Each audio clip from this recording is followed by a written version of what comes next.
hockey fans. Welcome to Lynchburg, Virginia. It's Midnight Mayhem in the Hill City tonight. My name is Caleb Fitzpatrick. Beside me, my counterpart, Adam Fornwall. Adam, last year, Westchester, the visiting team tonight, occupied the basement of the ESCHL. It's a conference game for both teams, both Westchester and Liberty. What do you want to see from Westchester tonight in order for them to generate some success? Well, it's a conference game, so you know it's going to be physical. That's first and foremost. Second of all, you've got nothing to lose. Like you said, they were in the basement last year, so why not give it your all? Throw anything you got, everything you got this early in the season at midnight. Anything can happen when that clock strikes 12. Absolutely. Let's go through our Foster Fuels players to watch. Who's hot tonight? Obviously, question mark for both of these teams is offense. For Westchester, a guy who was constant for them last year, and they hope will be again this year, is Jacob Horacek. Yeah, Jacob Horacek, the product of Lebanon, PA, really just a solid player for them. One of their top 3 scorers. They've got a 3-headed horseman going on right now, and they've got to use those guys to the best that they can. And if they're not going to get the secondary scoring, he's got to be the one to put points on the board. 2 assists so far this season. You want more from him. And for Liberty University, for the Flames, the home team, they've counted on Grant Garvin most of the last few years. 6'5", big, strong, tall, tough. What do you want to see from him tonight? Well, like you said, he's got all the attributes. Why not rely on him? Obviously, you want that secondary scoring. You have it here. You've got some new freshmen coming in. But you got to rely on Old Faithful. You got to rely on Grant Garvin. He's going to score you points. He's going to get you goals. He's already got 2 so far this season. Expect more from him tonight. Awesome. We're going to now send it over to Monica McKenzie, who's standing by with Garrett Nelson. All right, Garrett, it's a midnight game, probably the biggest crowd you're going to see all season. How does this motivate you when it gets to be 1 and 2 a.m. and you're starting to feel a little tired? Well, with all the fans here, it just gives us a big boost, and hopefully the guys are ready to go and keep it rolling throughout from the win from Alabama. Yeah, and talking about that weekend, what's something you took away from that you need to improve this weekend? I just think we can't take any team for granted, and we just need to keep rolling and keep winning games because we're a good team, and we just got to keep playing together. Good luck. Thanks. Coming up next, it's Midnight Mayhem Hockey, the Westchester University Golden Rams and the Liberty University Flames. Stay with us. The Hardee's Sausage and Egg Biscuit. Stop on over and get 2 of them for $2.50. 2 sausage and egg made from scratch biscuits for just $2.50. Amazing times we live in, folks. Amazing times. Now at Hardee's. The Hardee's Sausage and Egg Biscuit. Stop on over and get 2 of them for $2.50. 2 sausage and egg made from scratch biscuits for just $2.50. Amazing times we live in, folks. Amazing times. Now at Hardee's.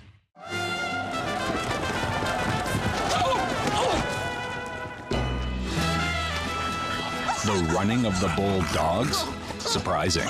What's not surprising? How much money Aaliyah saved by switching to Geico.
Take a look here at our starting goaltenders tonight. Back between the pipes for the Flames is going to be the junior goaltender transfer,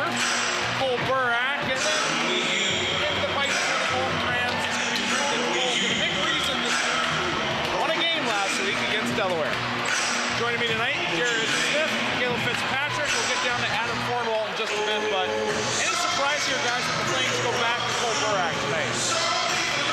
No surprise whatsoever. Cole Burak looked absolutely lights out last Saturday afternoon, getting the Flames a win against the Crimson Tide after Liberty dropped the opening contest, the home opener the night before. So no surprise to see him back manning the twine this evening. It's awful late, Rhett. We'll see how all these guys, how awake they are and how ready they are to play hockey. Cole Burak so close to having a shutout last game. Came within 90 seconds. That one, unfortunately, was broken up by Alabama. As things about to get started here, him to take the face off, it's going to be Tyler Bolin. We can look to see, too, if he plays the puck as much as he did last weekend. Do you remember that? He likes to play the puck a lot. It'll really help out his defensemen if they can communicate well. Get a quick counter and break out of the zone real quick here for the boys. Tim Barima in to take the face off. Carlson on his left, Zach Hayes on his right. It is a packed house here tonight. Sold out, every ticket in the building gone. And it is loud.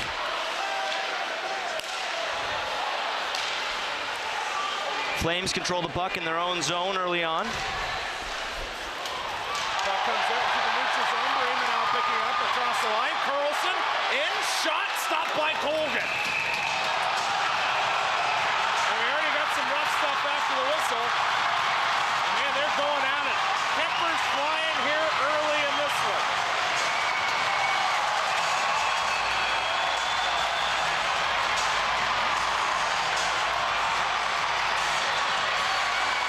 Zach Hayes right in the middle of all of it. But man, I think the guys are definitely feeding off the energy here tonight. The crowd is into it early. Big hit right off the hop. They are not holding back. They're trying to fire right up into this game. They're going to take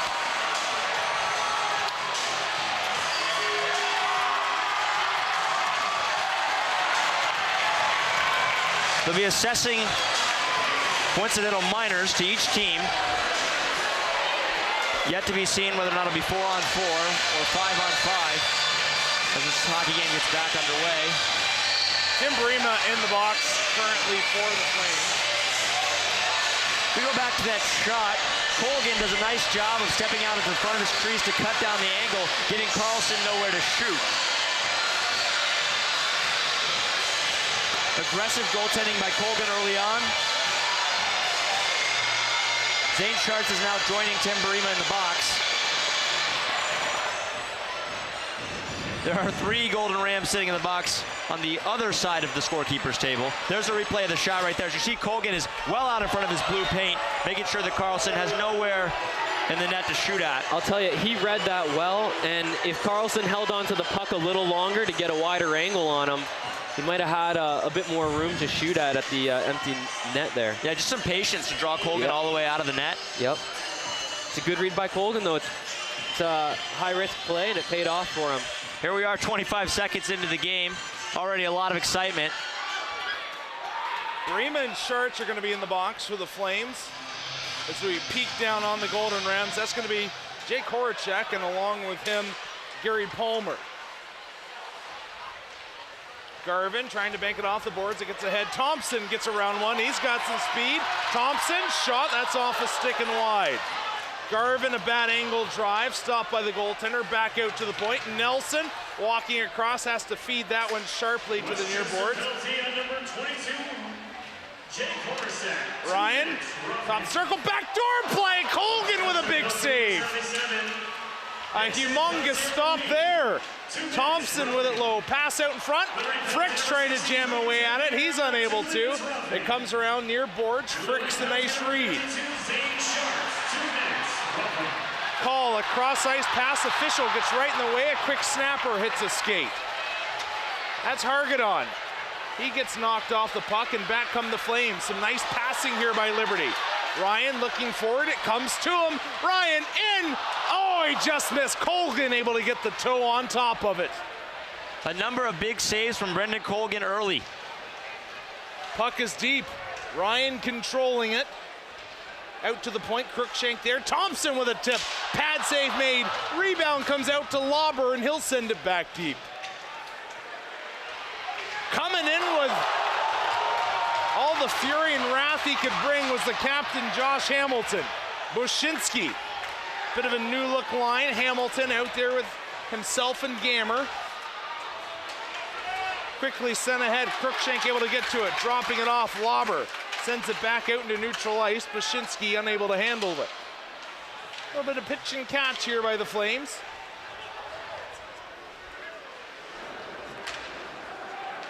This is a Westchester Golden Rams team that won one game within their conference all of last season. Last weekend, they came up with a big win against the defending regular season champs, the University of Delaware, matching their season total. Look, tonight they're looking for win number 2.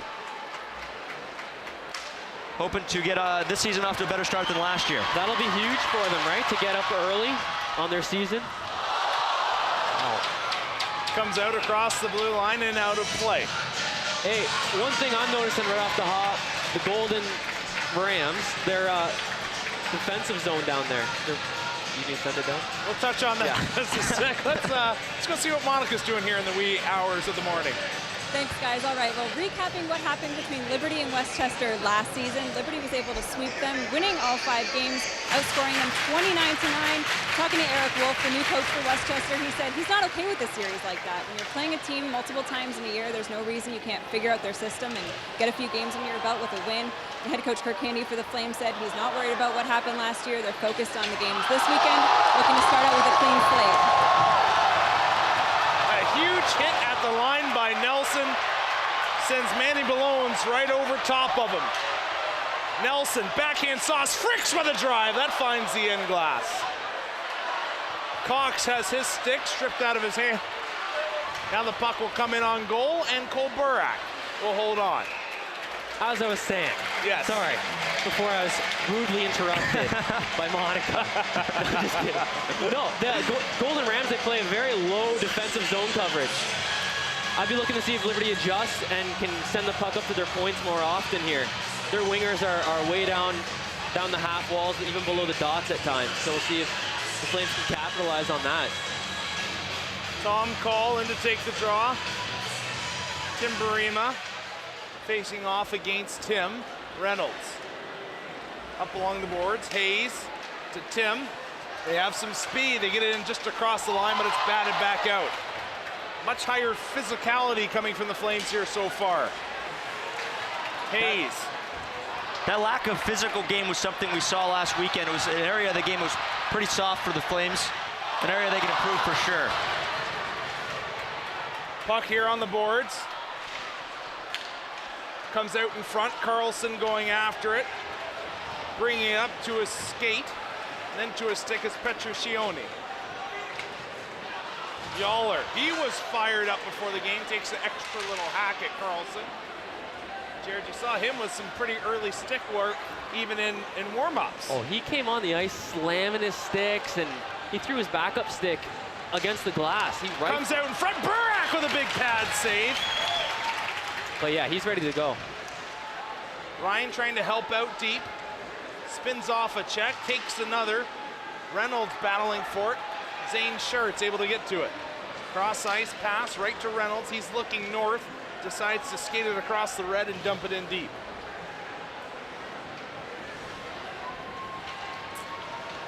That was McKeever controlling it. He drops it off. Now sent, goes off a body, comes across the blue line.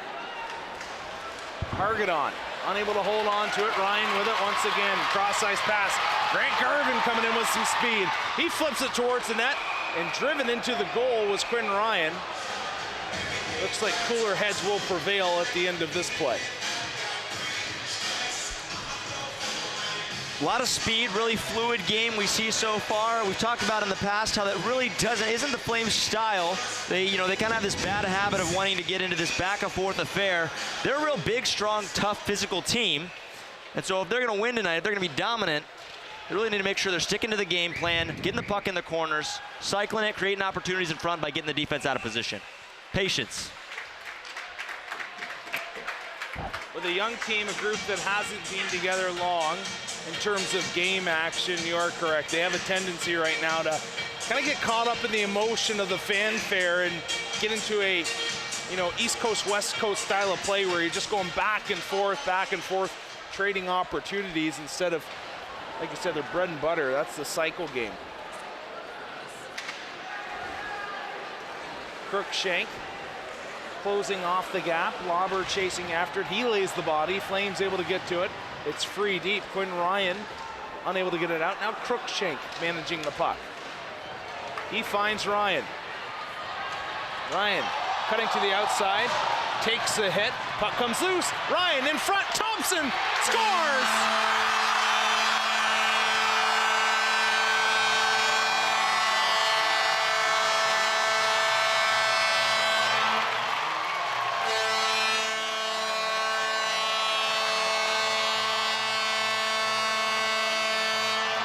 Boy, is this building rocking right now. The fans are with so much energy.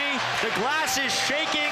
The Flames kind of get a fortunate bounce on that goal right there. Quinn Ryan rubbed off into the boards. We'll see it here. He carries the puck into the zone. A nice defensive play. Puck kind of bounces right back to him. He carries it right to the front of the slot, off the defender's skate, comes right to the tape of Brock Thompson, who roofs it to give the Flames a 1-0 lead. A punch right to the face of Cole Gammer doesn't go cold, and the Flames back on the attack. Hamilton with speed coming in, looking in front. Hamilton holding on. His shot stopped by Colgan. Fricks dropping it down low. Gammer, cross ice feed, finds itself to Bushinsky. He'll fire it back deep. Fricks out top. Hamilton a drive off a skate. Nelson rips one. That one's blocked down in front. Nelson controlling it again. Risks that one into the corner. Cole Gammer able to pick it up. Gammer with it down low. Out top. Hamilton lost it for a moment. It comes across the blue line. And skating with it was Horacek.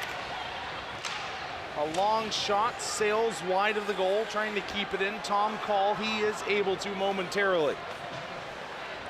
Petrosioni able to keep it in with some help, and that puck will find itself into the Flames bench. And with that, time to take a look here at our view keys to the game. Well, the Westchester Golden Rams, obviously a little bit of an underdog coming into today. That's why scoring first would have been really important. I know that Liberty just jumped on the board to get up 1-0, but scoring first would have really taken the crowd out of it.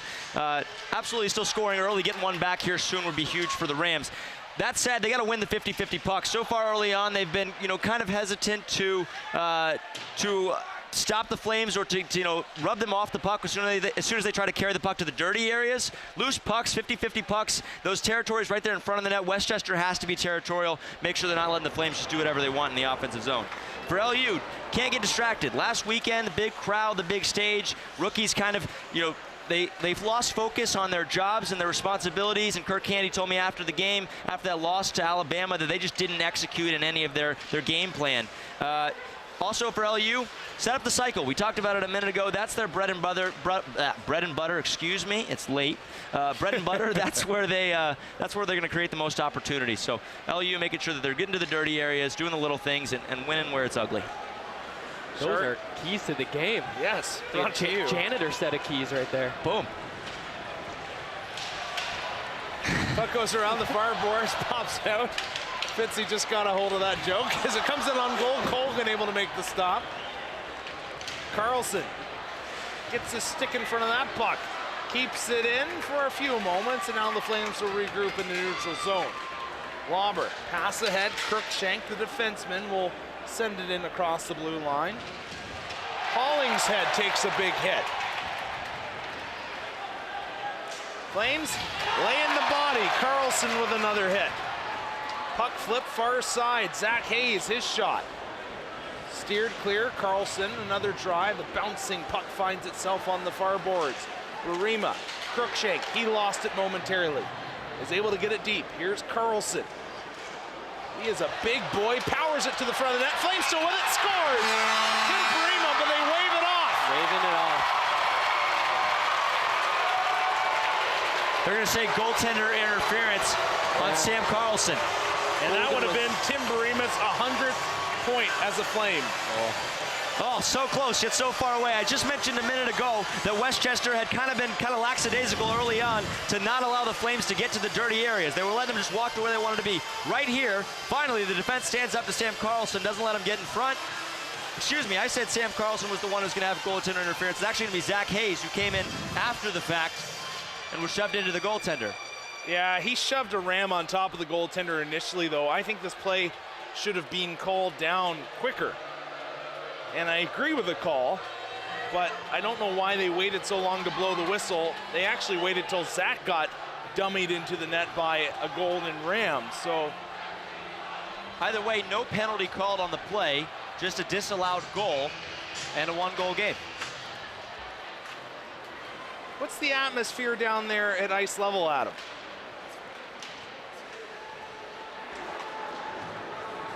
Even kill, even after that first goal by Liberty, there was definitely, you know, a sense of let's keep this going, let's keep the puck rolling. Westchester, they've remained calm as well. And just to get some clarification, Caleb, you're absolutely right. The defender was pushed into the goalie, leaving his position, having the puck come out. That's why it was a no goal. That's what the ref told Coach Kirk Handy down here. Well, it's 10:58 remaining here in the first period. The Liberty Flames on the board. Brock Thompson with his second goal of the year gets the crowd a-rocking here as we try to rock the rink. Stay with us, more hockey to come. Be free to be you. The freedom to drive what you want to drive, wear what you want to wear, and bank where you want to bank. At Carter Bank and Trust, you'll find the freedom to bank the way you like. Personal service with a smile, face-to-face from people that know you. And with services like our no-fee debit card, lifetime free checking, and over 100 convenient locations, you're free to bank your way. Carter Bank and Trust, the freedom to be you.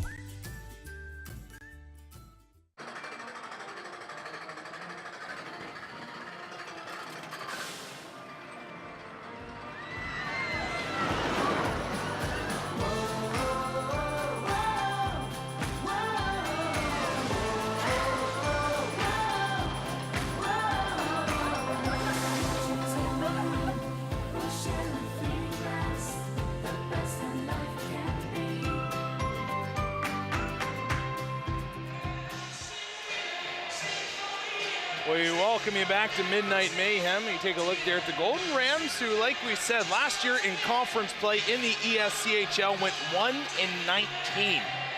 Right now, 2 games in, they sit at 1-1, defeating Delaware last weekend. And as we said, huge momentum boost for them. You have to believe, you know, you only win 1 game in conference play. That's got to be awfully tough. But to come into the first weekend series against Delaware, who was the regular season champs, and you take one away from them, that has to give you a lot of confidence moving forward. Yeah, it has to feel really good to get that first one out of the way. They actually jumped out to a 3-0 lead in the first period, scoring 2 of those 3 on the power play.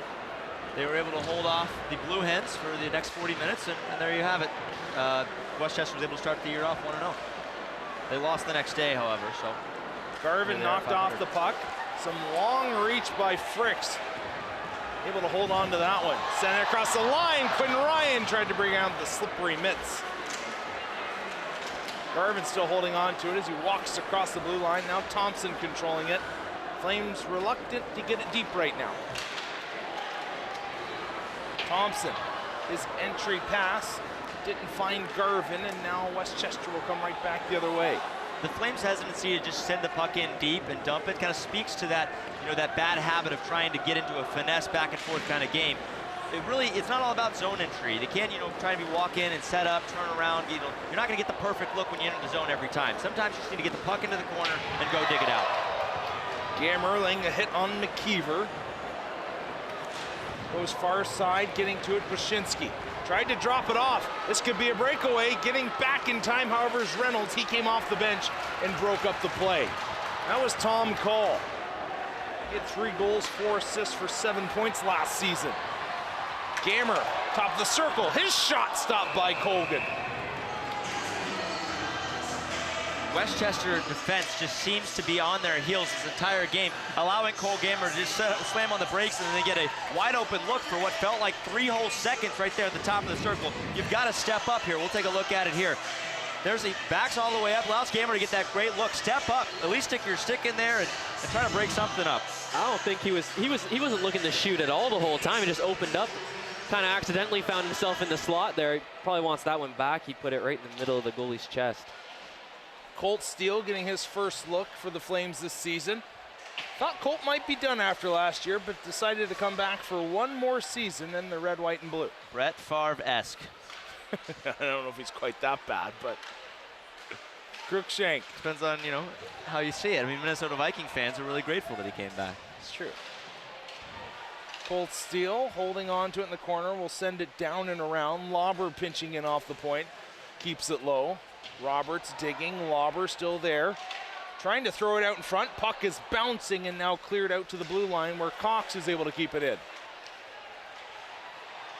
Steele laying the body. Roberts on the back check, trying to take away a passing lane. Cruikshank with a big hit in front of the Golden Rams bench, and icing will be called.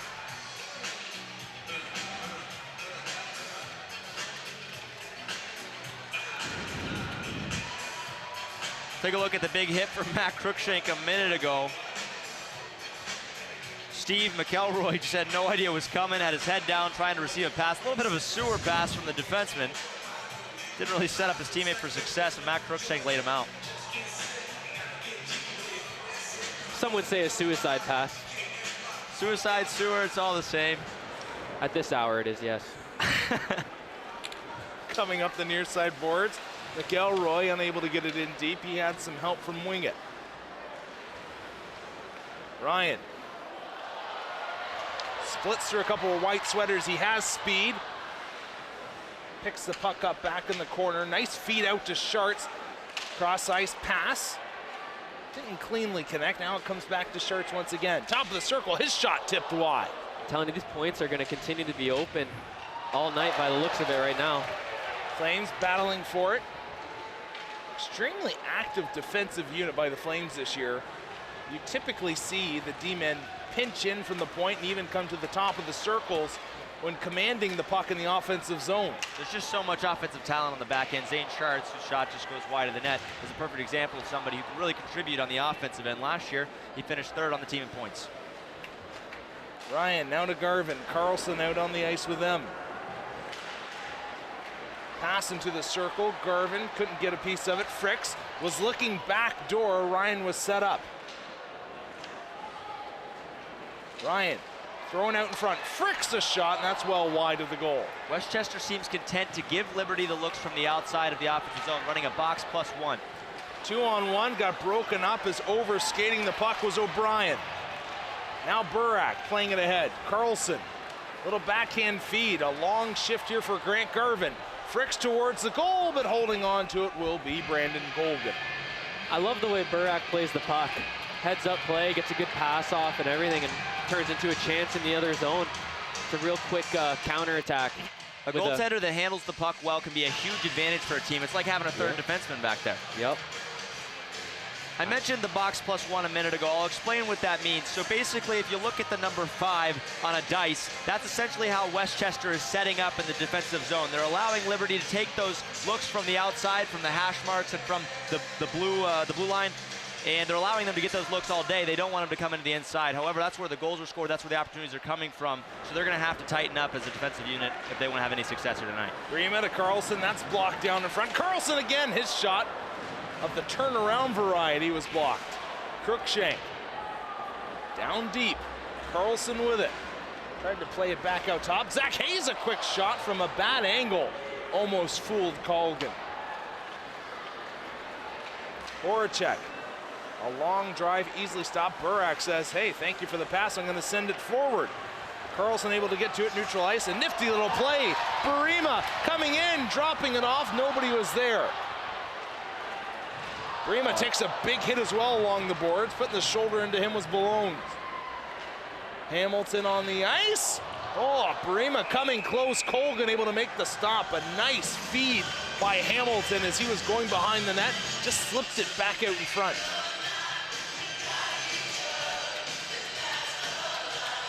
Brendan Colgan looks strong here early on. He has seen a number of quality scoring opportunities from the Flames.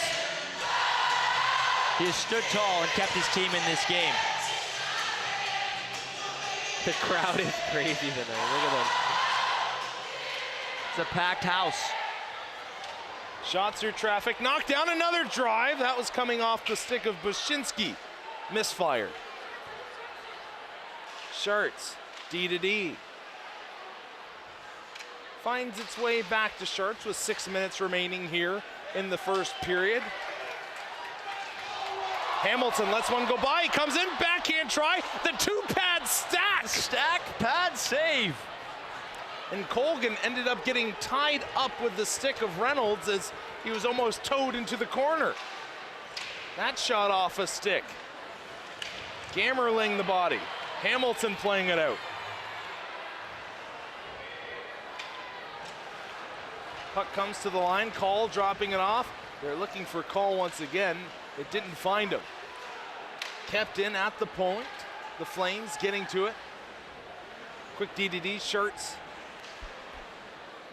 Back to Reynolds, cutting through the neutral zone was Gammer. Getting to it, however, is Colt Steele. Rolled off his tape and he gave chase. Westchester played it back. The Flames with it once again, however. Roberts. Send it far boards. Flames battling for it. Colt Steele leaving it. Comes out into the neutral zone. Nifty little play by Reynolds. Fricks will bring it back in. A huge clapper. Scares half the crowd sitting behind the Westchester Golden Rams goal. I like the two-pad stack save. Well, it reminded me of Kirk McLean. The throwback. Well, the thing is, like, the shooters, like, all the goalies, they are the same now. So usually when you come across like that, the goalie has to push off. There's an opening 5-hole, you can slide it in. But if you two-pad stacks on you, something you don't usually are not usually up against. So it throws a curveball at the not too often at the shooters.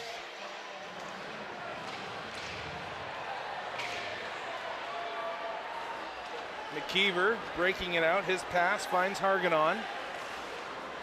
Shot off a leg. Burak punching it away with the blocking arm. A big hit being thrown by Fricks. Comes up around the boards. Roberts sealing off the wall. Still kept in by Wingett. After watching Westchester last season, you can tell this is a much improved club. This is a group that will not go 1-19 again in the conference. Poked ahead. Cox across the line, trying to send it towards the goal. He was looking for Colt Steele. And Colt Steele getting a couple extra shoves in front from Harganon. These guys are on so much adrenaline right now. They're throwing, everyone's throwing huge hits. They'll probably wake up tomorrow feeling like a bus hit them. It's to think this late at night, these guys must have been crushing some monsters before the game. That's what I'm doing. I mean, it's a different approach, I'm sure, for every player. Some are going to try and, caffeine up, like you said. Others are going to take naps. It's just a different plan for each player. As a player, I would hate this. I would absolutely hate to play a game at midnight. I mean, I know it's the big crowd, the big stage, whatever, but this has just got to throw off your sleep cycle and your preparation routine. And as a player, I would hate this. We should get the midnight games sponsored by Monster. It would be a good opportunity. Perfect. If you work for advertising or marketing with Monster and you're listening. Sharts towards the goal, goes off a skate. Tried to feather that one in front, wasn't able to, and getting to it will be Richie Brown. He throws on the brakes. Pass off a skate. Ryan will control it at his own blue line, looking for options. He finds Thompson. Played back ahead, Sharts. Now to Reynolds. Reynolds out the pass. Sent forward, Thompson. Coming in on goal, Sharts again. Played down low, a shot. Oh, missing that one was Reynolds, the defenseman, way down deep at the side of the goal. Let's get in touch once again with Adam Thornwall. How you doing down there, Adam? Man, I gotta say, I've noticed a lot from being down here. Some of the size of these new freshmen coming in, Carlson, Boshinski, Gammer, these are some big boys. Liberty has always been a physical team, but maybe they've a little bit on the small side. You always have a Grant Garvin or somebody like that, but there are now several players of Grant Garvin's size that can mix it up with some of these smaller players and maybe the other teams. I really think that gives Liberty a great presence around the net and getting the puck back when they lose it. The size of Liberty, I think, is something we should definitely be looking at. You're right. Carlson is a hoss, what I would call him. Worked on fishing boats in Alaska over the summer, which you see the size of the guy. It makes a lot of sense. His backhander towards the goal, and you know, I'm not sure what the expectation was of Carlson when he came to Liberty, but he creates scoring opportunities about every shift. Just uses his size and mans his way to the net. Has another shot, and that's going to be stopped as he comes right in on the doorstep of Brandon Colgan. Yeah, seriously.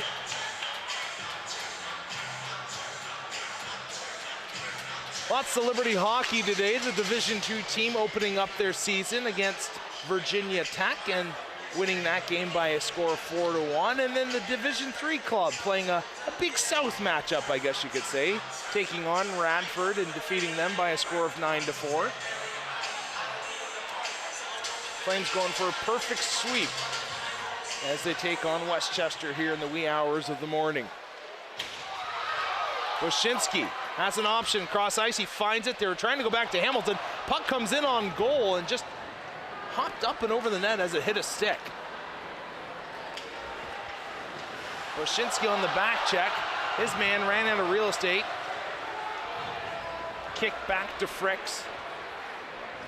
Feathered ahead, Nelson across the line, nice little pass, Gammer coming in. His backhand try was a one-handed effort, just missed. Out top, Fricks, top of the circle, a shot off a body, far boards. Hollingshead, rubbed off along the wall by Hamilton. Whistle will be blown down and Gammer's holding court over there, has a couple of Rams at bay.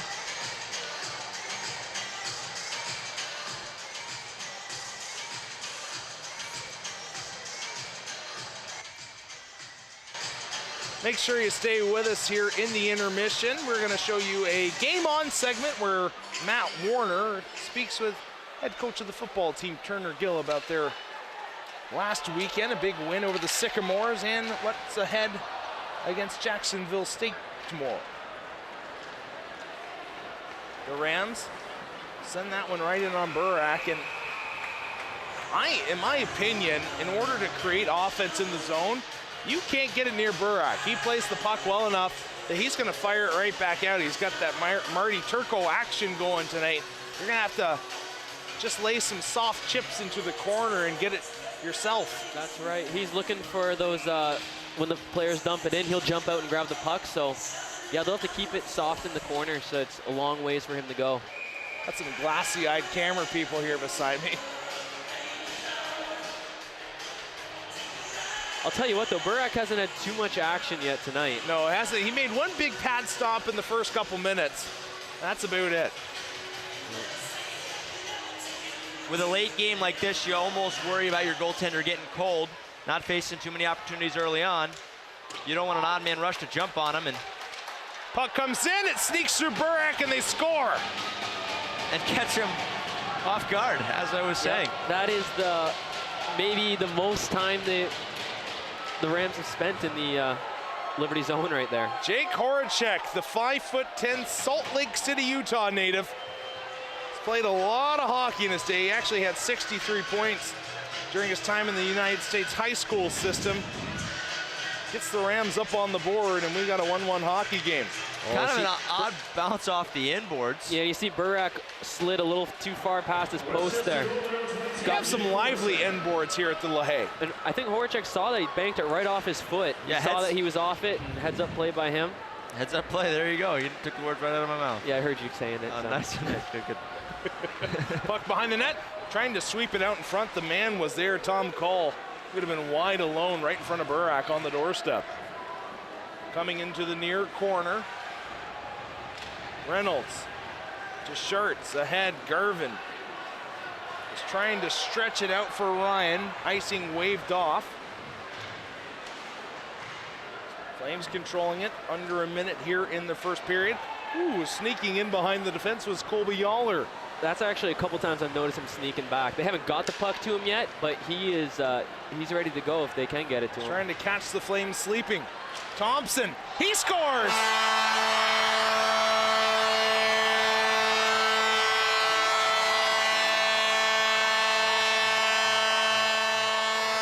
Brock Thompson, his second goal of the game.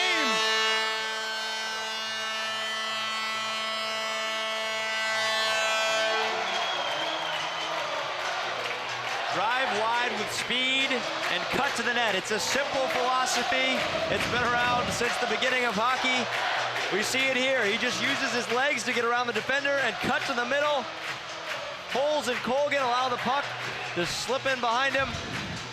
Yeah, and Brock Thompson 2, Westchester University 1. I think Colgan might want that one back. He kind of left his post a little early, it looked like. Oh yeah, absolutely.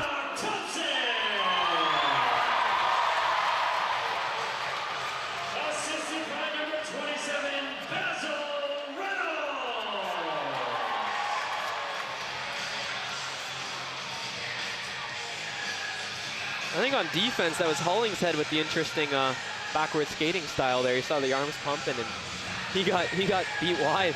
Row, row, row your boat. I think the goaltender, though, Brandon Colgan, as you said, would like to have that one back. Wasn't squared to the shooter, just kind of snuck through him. But that's what happens when you keep throwing pucks at the net, and Liberty will catch hopefully a couple more breaks if they keep working. Frick's trying to tie it up along the end boards. He still has 9 seconds left here in the period. McKeever laying a hit on Carlson. This one's going to roll down. Will it come on goal? No, it won't.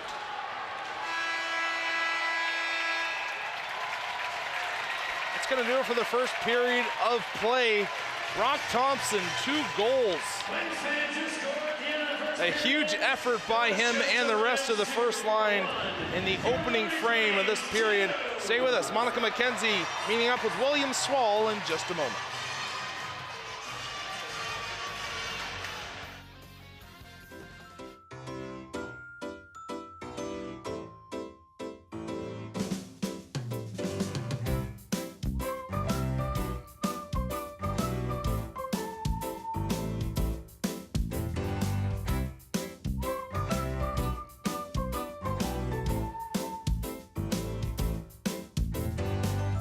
Some things become traditions. Thank you for making yours Foster Fuels.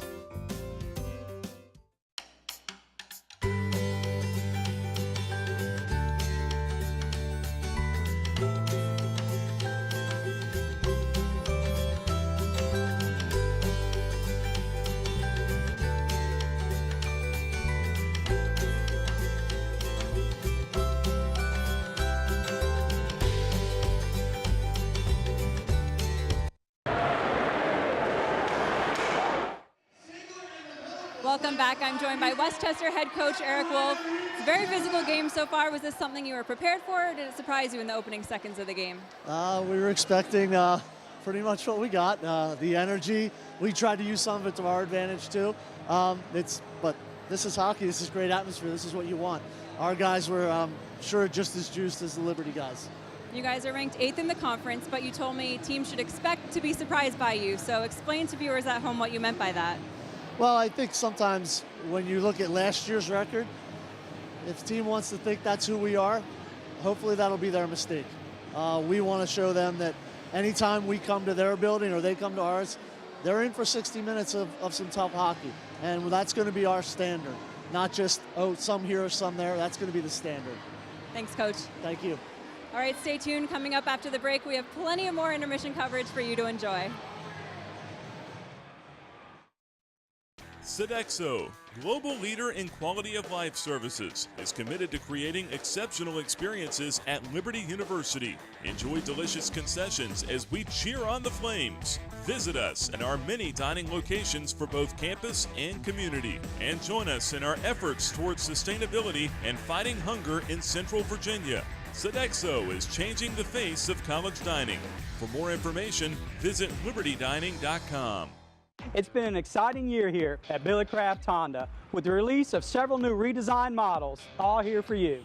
If you're looking for a great deal on your new Honda, now is the time. Clearance pricing on new 2017 Accords, Civics, Fits, and HRVs. Clearance pricing along with 0.9% financing on select new models. Right here with Craft Confidence. Save money and drive away in your new Honda today.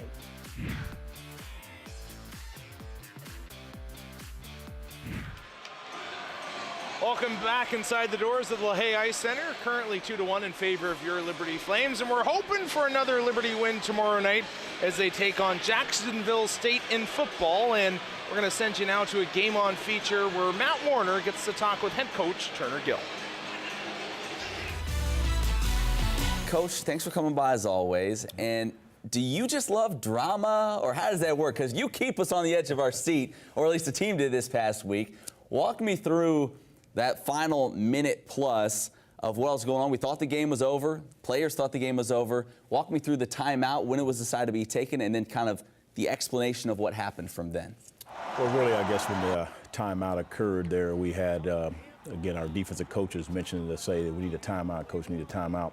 Our secondary didn't get the signal. They didn't get the call, so called timeout. Yeah. So it was definitely a timeout was called before the snap, as far as that goes. Now, all the other stuff that went on, from my understanding here, as far as the Big South Conference, they had mentioned that they made a timing error. Was by the replay official, and that's kind of was it. And we won the ball game, so thank the Lord Jesus Christ. Yeah, you'd hate to have to sort all that out if it had gone another way with an error like that, I'm sure. You guys block a kick there to win it. Third time in the last 4 years you guys have been in that scenario and blocked a kick. How much do you focus on that, whether it's in camp or in practice during the week? And is it a technique thing? Is it just a good athlete thing? How does it work out? How has it worked out so often in your favor? Well, there's a lot of people involved. It's not obviously the one person that maybe gets the block, he gets all the credit, and it is well deserved. But there's probably 4 or 5 other people that have to get a big push as we kind of tell them to change the line of scrimmage, knock them back at least 2 yards. We want the jumper. I think we had David King and really Corbin Jackson with the 2 jumpers in this case. They want to be jumping at the line of scrimmage. If they're jumping back 1 yard behind the line of scrimmage or 2 yards, they're not going to be able to get the kick because we're anticipating a low kick. And so, therefore, the guys knocked them back. I think it was a Greg Story there, Jawan Wells, and Tolan Avery were the big 3 guys that are knocking the guys back. And then the guys made a great timing on the jump. You never know what the timing of the jump. The other thing is you have to get lined up correctly. So where the ball is going to be kicked over the uprights, you have to be kind of in the middle area. So you got to be in the guard area or in the tackle gap area. It depends on how far is off the hash. So that's another adjustment by the jumpers have to make. And a lot of us were talking about that this week. How do you determine who your jumpers are? How do you determine who you want to put in those positions? Well, again, you always look at the things of the vertical jump. You look at some things that are other test scores that they've done, the guys that we think that have the great vertical jump. And then it's also a part about timing. Corbin Jackson, I remember watching him play basketball. So some of those kind of timing and different things of that nature come into play when you decide in certain people. And so, again, we had him to be the designated guy, and he came through in a great way. But, again, there were 3 or 4 other people that definitely had to do their job to give him an opportunity. That's interesting. Well, Antonio Gandy-Golden, another monster night, over 170 yards receiving for the 2nd time this season. You have a lot of weapons. Even with that, do you go into a game thinking, boy, we really like this matchup with a specific receiver, or maybe do you look more at if we can attack this defensive back? How do you determine, or do you with so many weapons, is it just pick your poison within the flow of the game? To be honest, it's all of the above. I'm not going to sit here and say that we don't look at matchups. We do. Critical situation, we may say, hey, if we got an even deal here, let's go this way. If we have a balanced situation, then you just read through your progression and make the best read, make the best throw. We feel good about all of our receivers. Again, we got about 4 or 5, 6 guys really that we actually rotate, and we trust all of them. Well, it's all been working on the offensive side. And on the defensive side, some things I know you want to shore up. Defensively, some miscommunication it looked like in the defensive backfield. I know there's the one busted play. But looking at that as a whole, some of the big plays that you allowed, are those easy fixes? Are those things do you feel like you can clean up rather quickly? Well, I think we can clean them up. I think we actually decided to sell for the run a little bit more. We want to make sure we stopped number 6, which was a very good running back, Booker. So we accomplished that. And then we didn't know how much they would go into really throwing the football. They decided to go that route a little bit more than what we thought they would. But we forced that issue, and they executed to the best of their ability. So I'm not concerned. Our guys still made plays when they had to make them. They were a good football team. As far as I knew, they were getting better and better each and every week.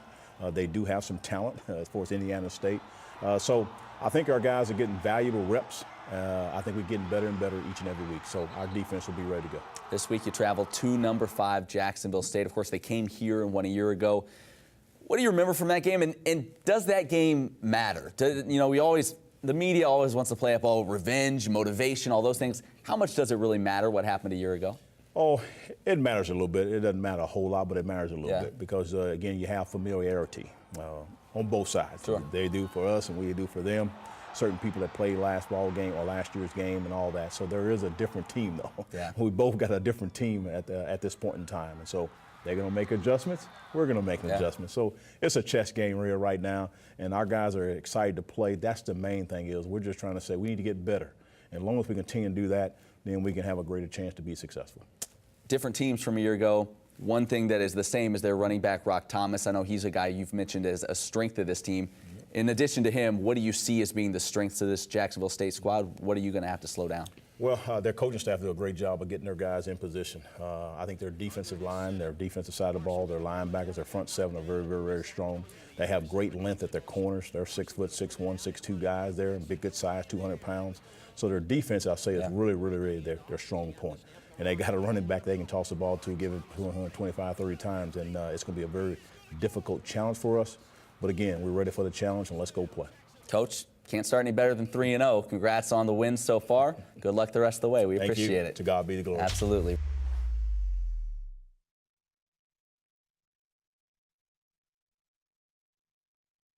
And it's game on, 4th and 18. Friends rushing the party in under an hour. Supermom's headed for the snack aisle. Ooh, this one's a scramble. It's all come down to this. Look at that air. She's got it. And there's that signature double pour. Crisp chips, crunchy pretzels. This crowd's gone crazy. We did it, honey. Best party ever.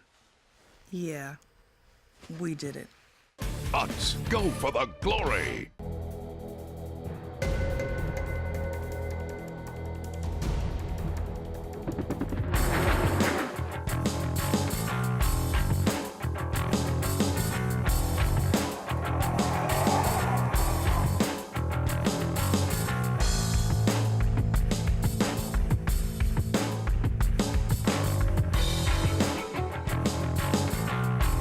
Musco Lighting. We make it happen.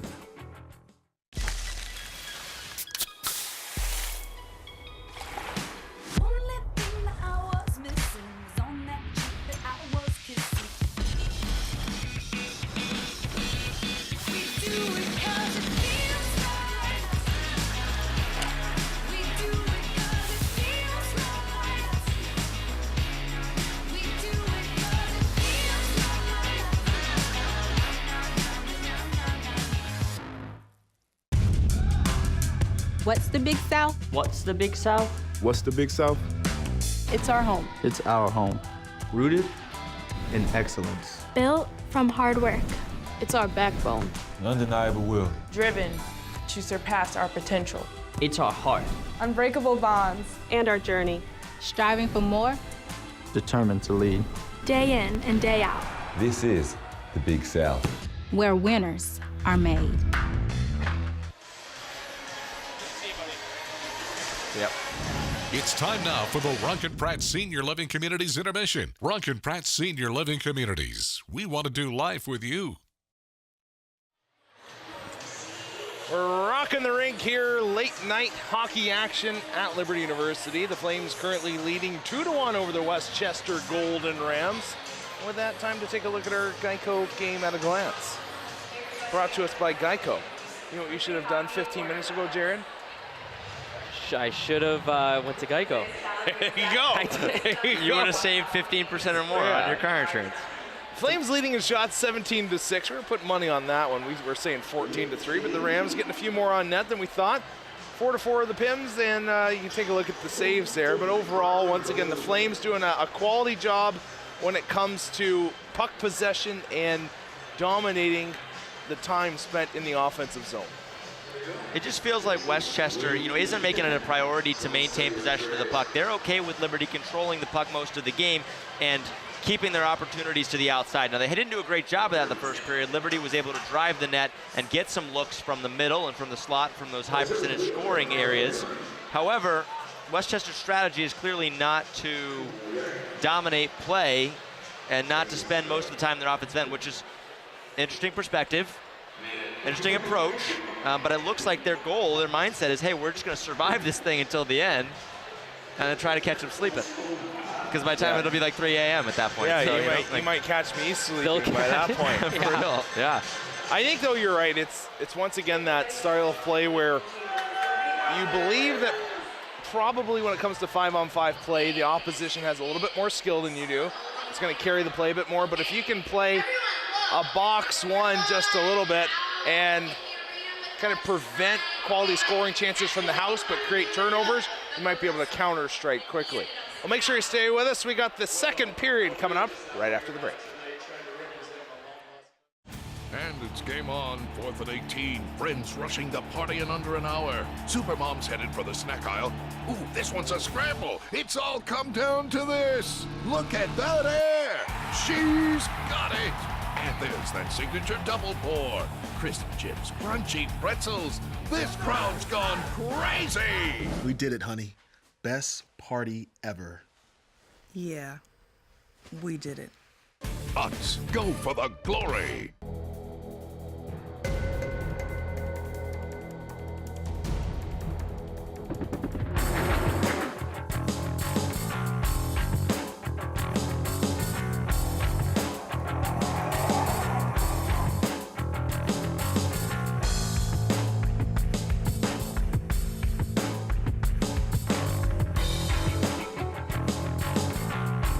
Musco Lighting. We make it happen.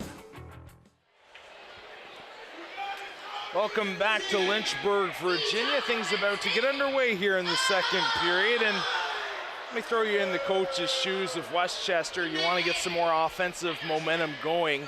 What's your strategy? Well, a little bit more on the defensive zone.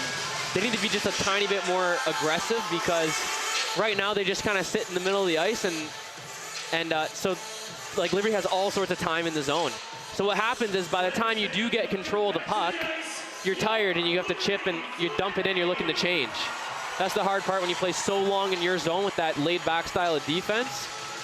You can spend a minute there and by the time you get the puck on a rush, your legs are gone, you need to change. So they need to look at countering a bit more out of their zone, a little bit more with some urgency. You almost wonder if they'd be better to play a more passive, almost like a neutral zone trap and try to create turnovers there and not allow Liberty to set up in the zone as much. Yeah, because they're getting hemmed in for sure right now, and it's not good for them. Yeah, they should really try and disrupt the flow in the neutral zone, not allow Liberty to set up because, honestly, at some point, Liberty's going to score. They're going to finish. Like, this is one of those things where if you're just going to let Liberty shoot the puck 60 times a game,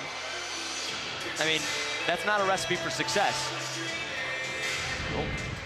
Take a look there at some of the Flames' work in the first period. Once again, Brock Thompson with 2 goals. We'll see what adjustments they make, too, in the intermission.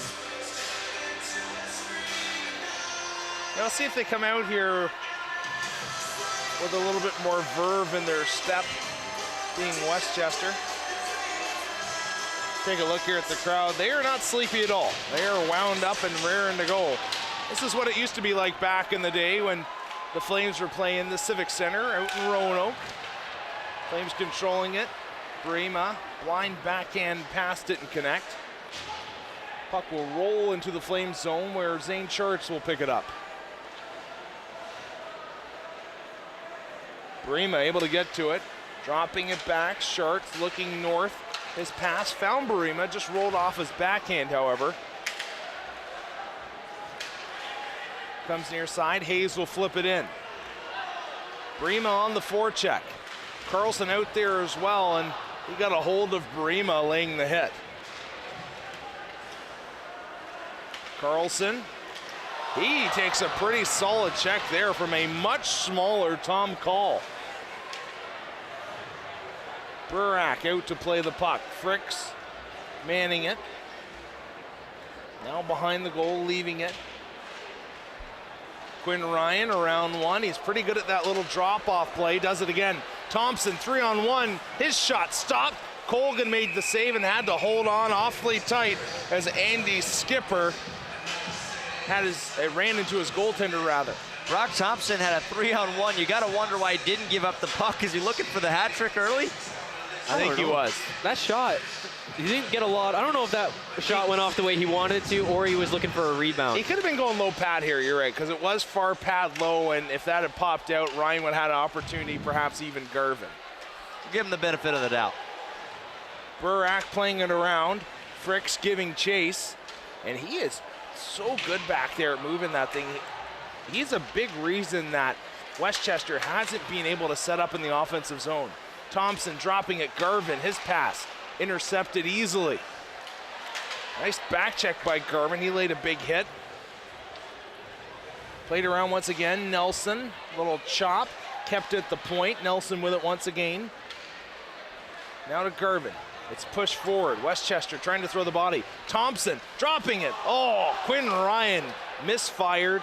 He had quite the angle as going down in the butterfly was Colgan, and he wasn't squared up to the shooter at all.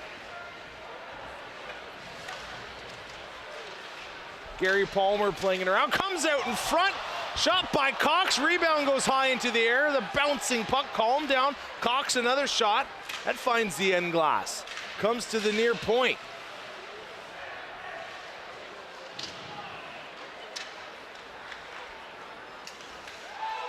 Lauber's going to turn and give chase. Getting to it is Burak. So patient with the puck. Lauber now holding on to it. Colt Steele. Cross ice, taken away. Kept in by Westchester momentarily. You see for the Flames a couple awkward handoffs there between Burak and his defenseman. That's where they just need to communicate out here on where he wants to put the puck for them. Cox lost his stick on the play, goes off. Stepping onto the ice for him is Bushinsky.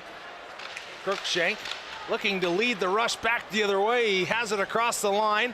Cuts in. Crookshank a drive off a leg. Gamer with a shot. That goes up and over the goal. Reynolds, the lone defender, out at the point. Gamer from a bad angle, stopped by Colgan. Puck on the doorstep. Both sides jamming away. And now we got some rough stuff right in front. Did Colgan get his glove on that? Yeah, he did. He was not in good position. He wasn't like pinned up against the post. Like, I think he was out of position. He was caught, and he just kind of reached out and stabbed it.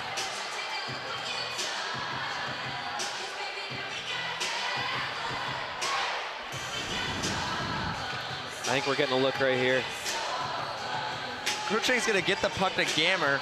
Yeah, Colgan's not set up. He just kind of throws his hand up there and says, hey, I hope I knock it down. He's like in the net. Yeah. He definitely swatted that one down, able to keep it out and keep his team to within one.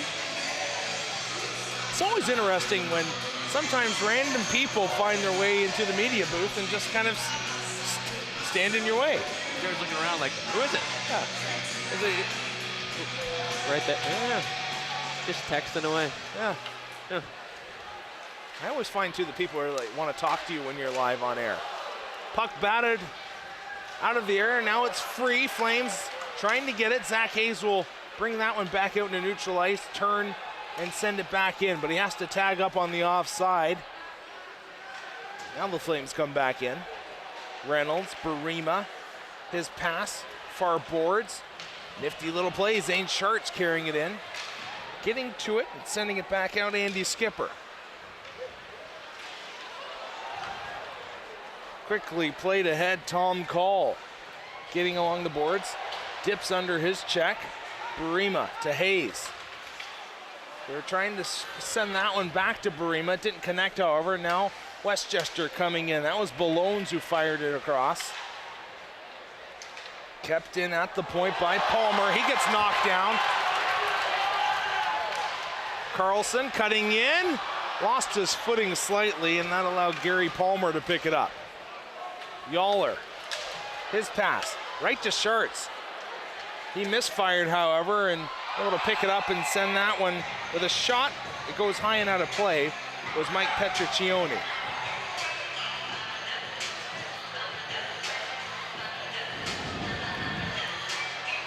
15:26 remaining here, second period of play. Get a look at Sam Carlson's hit just a minute ago. One of those things where, you know, a defender catch bumps into him and he's just so much bigger than everybody else out there. He's gonna run right through you.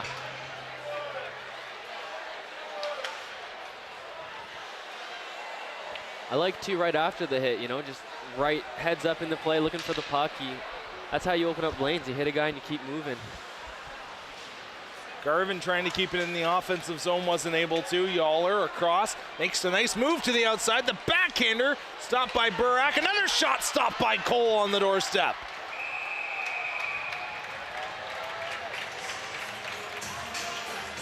First real test Cole Burak has seen tonight. Puck kind of sat far enough away from him to where he couldn't cover it with the glove, but close enough to where there's a real quality scoring opportunity in front. 3 shots at it for the Golden Rams. Cole Burak stands tall. Ryan Cox in to take the draw. He's facing off against Tyler Wingett.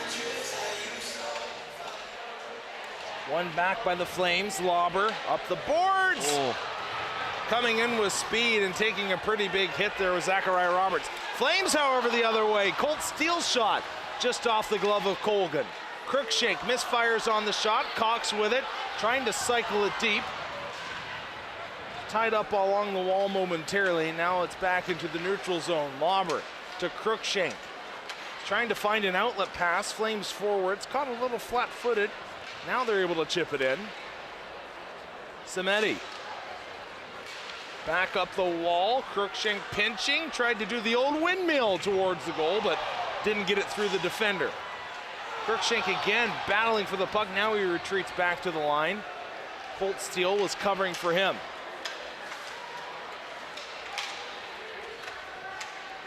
There seems to be like a weird pace to this period right now. Puck's not really settling, and there's so many bodies in this rink as Cole Gammer across the line. His shot, pad save made, and he had some space there on the far side. Boshinski on the back check gives it a little hack. It's just a matter of time before Cole Gammer and Boshinski start putting the puck in the back of the net. I love the energy they already bring to this team. They're a boost of fuel every time they get on the ice. The Western Canadian boys. Boshinski in, takes it wide. Looking in front, Gammer posting up, his shot denied again. Goaltenders have had Cole Gammer's number so far this season. Boshinski, high slot, drops it off. Sharts, backdoor play, Gammer coming in. Couldn't get it on goal. Sharts running in as well, now Gammer controlling it, cycles it to himself, throws it out in front.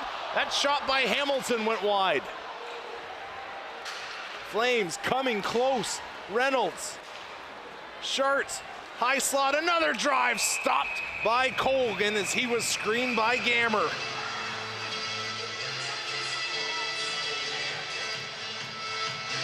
The Golden Rams have got to be more aggressive in the defensive zone. They're allowing the Liberty defense to just get look after look after look from the top of the circles. Yeah, let's get in touch here with Monica McKenzie as she is still awake and drinking lots of coffee, I hear. Oh yeah, guys, I'm awake. Well, the ESCHL rankings were released today. Liberty was placed in second place below Stony Brook. Head coach Kirk Handy said they're not concerned. If anything, it's motivation for them to be in that #1 spot when it matters, which is during playoffs. Westchester was ranked in 8th place, and they found out on the bus ride over here. So Eric Wolf said he had to have a few serious conversations with his team, make them realize this isn't where they need to be, and he said to expect them to move up as the season goes on. Thank you, Monica. Tell me this, Mon. Are you, like, taking naps between stand-ups? No, of course not. I'm watching the game just like everybody else. Come on. I would totally be doing that, too. I'd be finding the couch. There's nowhere quiet to sleep in this rink, right? Come on. That's true. Very true. Shot off a pair of pants, wide of the goal. Flames fans still singing as it comes out to the point. Nelson, his drive, blocked. Rams looking to get it out, unable to. Flames doing a nice job on the back check of being able to keep the puck in the offensive zone and not allowing Westchester to even get into neutral ice. Palmer takes a big hit from Carlson. Carlson dialed in once again. It comes out into the neutral zone. Nelson almost gave that one away. Has to wait for the play to come on sides, but they say it's off. More pushing and shoving, and the building roars to life.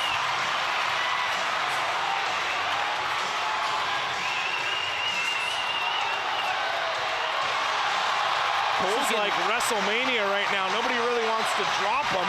They're just, all right, now we got it. Garrett Nelson dropping it. He throws a couple bombs. Nelson doesn't have his helmet off. He's going toe-to-toe with Manny Malone's. Nelson dodges a haymaker, but Malone's in a tough spot. As you don't want to punch the guy right in the cage. Yeah, that's not a fight you want to be in right there. Malone's taken down, the goaltender getting into it. Now Zach Hayes getting wound up as Colgan keeps kind of interfering. Burak doesn't really want a piece of it. Hayes takes his man down. I'm curious to see here if the refs are going to kick guys out or not. I said before this season started that the LaHaye Ice Center was going to be a tough building to play in again. That you're going to see some fights like previous years where it's almost like the Broad Street Bullies of University Boulevard. It's getting to be a nasty place to play once again.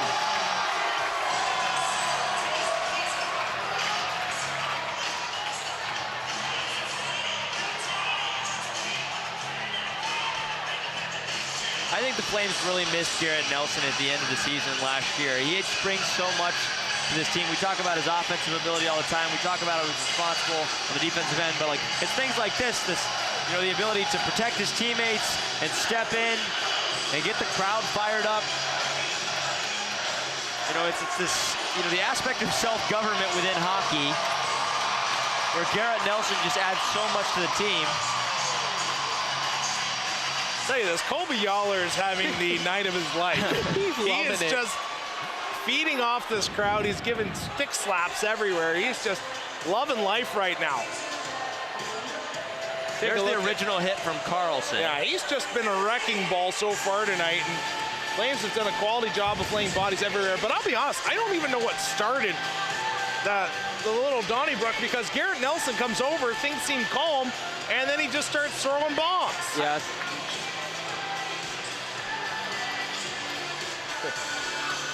Yeah, but yeah, someone said something. One thing I noticed, though, I don't even know if that was offside. Like oh, I don't think it was offside at all. Delaney had his hand up, and Liberty would have to touch the puck because that was a delayed offside. I don't even think they touched the puck. They tagged up, started to go in, and he blew the play dead. And then the fight started, so... I think it was retaliation from the hit we just saw. Yes. Because whoever it was sought out Carlson. Yes. But if the linesman didn't call the offside, maybe they would have forgot about it. Well, originally over there, I believe it was Fricks and Nelson. And then Nelson just comes over and he's just kind of nonchalant, and then he jacks the guy in the face. Well, I believe it was Carlson who took the original punch. Oh. And Nelson stepped in, which is kind of an odd, you know, you think Sam Carlson would be the one stepping up for Garrett Nelson. I don't know. Nelson, man, he has those, just has that demeanor about him where he kind of, nicest guy off the ice, and you step on the ice, and kind of reminds me of Darcy Tucker. Just has those eyes that penetrate your soul. And crazy eyes. Darcy Tucker and the eyes. He's a former Tampa Bay Lightning. He is. He was a Bolt for a time. And I'll tell you what, too. I think if anyone just even looks at Yeller the wrong way, they're in for a scrap. So, he is just fired up all night. I see here he's from Philadelphia. I see Nelson there throwing bombs, and that's one thing. Brandon Colgan's got to be careful here because he's starting to get into the little rough stuff a bit as well. Right now, Dan Bertium not too pleased with his group, but I think he realizes that they need to just calm down and play their game. Yeah, right now they're putting on a show for the crowd. I don't think they're necessarily playing the style of hockey they talked about playing coming into here. I think just the emotions of all the energy in here is definitely something that these guys are not used to. Well, Garrett Nelson, this early in the season. Garrett Nelson was just escorted to the dressing room. His evening is done. He gets to go to bed. So, is it next? He has a one-game suspension then. Yeah, so he won't be playing tomorrow. Which means we could see We'll see Josh Bergen tonight because the Flames dress 7D. You're right. Tomorrow we could see Josh Bergen again. We could see Kyle Crane for the first time this year. All sorts of speculation concerning the lineup. Well, while we have a moment, the Flames are wearing their, I guess, traditional road uniform tonight. The dark navy with the red trim. That's my favorite. I like it better than the home whites, to be honest. You know, I thought I did when I saw the promotions. I absolutely thought I did, but now that I see them live, I'm going to say I got to give the whites more credit. Okay. I like the socks. That's where the whites have lost me, the socks. You don't like the socks? The whites come with socks that have still blue bottoms on them. But they got the white on top, and so the contrast to the pants and the knees, I like that. It needs to be a white sock. I think you need to have the white ankle portion. Yes, you need to have the white ankle. Because a lot of, you get some of the shorter cats out there, and you don't see the top parts. Well, grow taller. Players, come on. Grow taller. We're talking about. They need to get the game back going here is what we need. This is going late enough. 1:15 right now. Smitty and I got a bet at what time we actually get out of the building tonight. I think it'll be closer to 4. He says 3. We'll see. You're looking like you're winning that bet right now. This keeps up. Folks at home get, raw opinions here tonight. No holding back. Talking about uniforms and all sorts of other stuff. Yeah. We'll touch in with Adam Thornwall here in just a moment. He's listening into the conversation between the coach, Eric Wolf, and the head official. Kirk Handy, I'm sure, will speak to the head official in just a moment as well. I think the thing is here is Eric Wolf's going to be saying, hey, my guy's just trying to defend himself. He doesn't have his bucket on, and he doesn't want to get his face filled in, so why is he getting a 5 in a game? He shouldn't be. Well, Manny Balonis is actually still sitting in the penalty box, so I don't know if he's been given the game. That said, he did kind of look like he was just standing there, and Garrett Nelson was going to fight him no matter what he did, so self-defense at that point.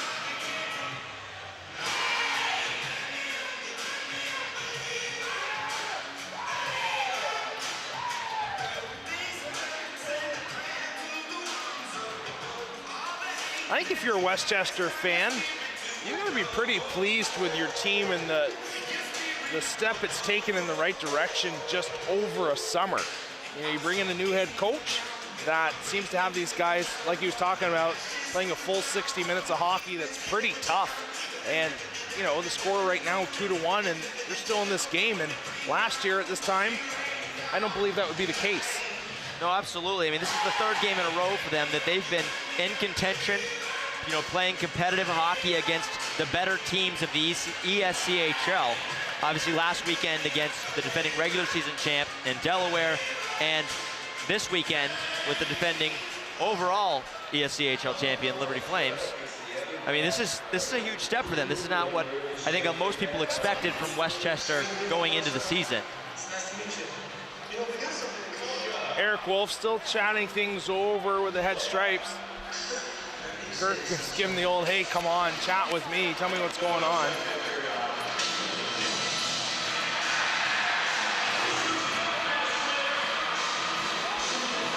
One thing you don't realize if you're a fan is that it is extremely hard to hear down at ice level.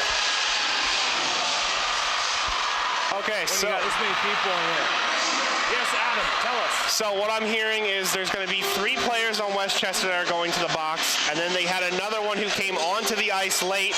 They've told him to come back. He was the 6th man on the ice. He did not come back. He got involved into the fight.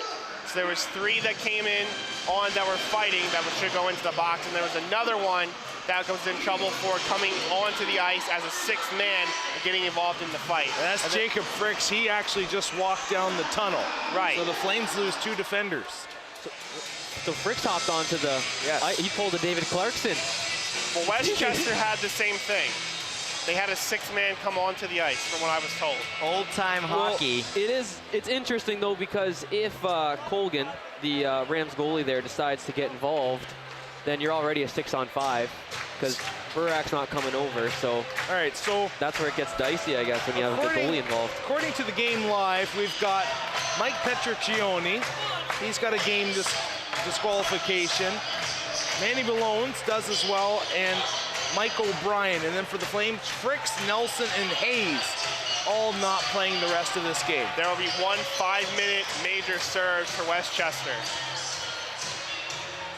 The Flames will be on the power play. That's correct. And they're going to toss 13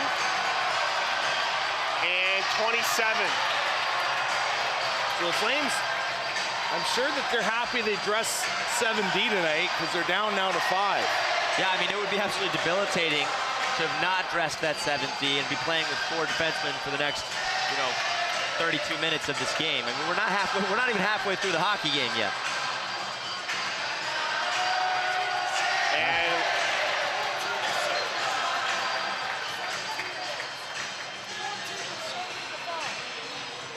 Did Mike Petricone not receive a game misconduct?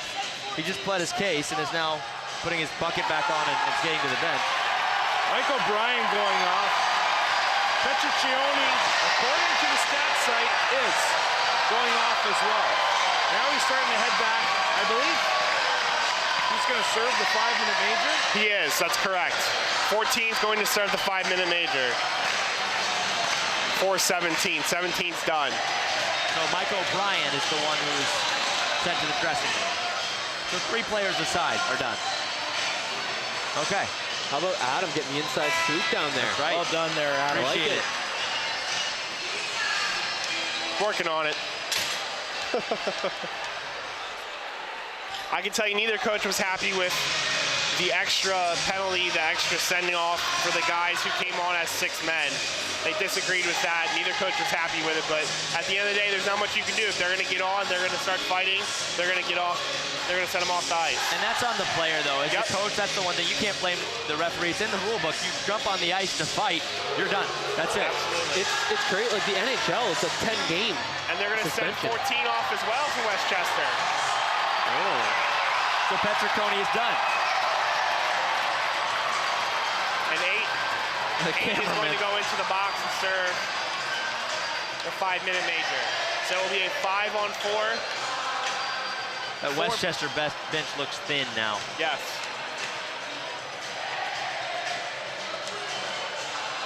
Yeah, 8 guys sitting currently on the Westchester bench. Now 9. 4 players on the ice, so they have a total of 13 skaters left. Flames with 5 on the ice and still a healthy amount on the bench. 11 sitting on the bench for them. Flames with a 5-minute power play. Score as many times as you want. Sharts, Ryan, Thompson down low, pass in front. Thompson couldn't get the shot off. Comes out to the point. Sharts walking across to Ryan, back to Sharts. They got a double screen in front. Thompson along with Garvin. Play deep, pass in front, they score. Thompson, the hat trick.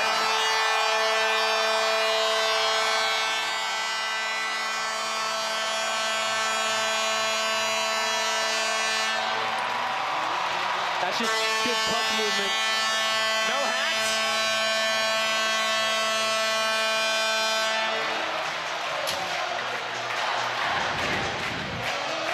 Nice job getting the puck down low. They send it in front. Thompson with a sweet touch tonight.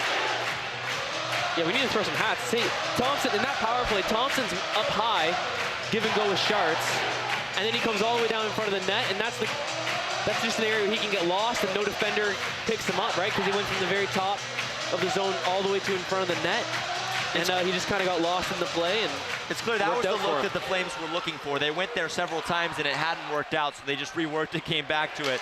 3rd time's the charm. 3 goals for Brock Thompson. But no hats. On the evening. No hats, actually. I got to credit that to most of the fans in the building being from the South.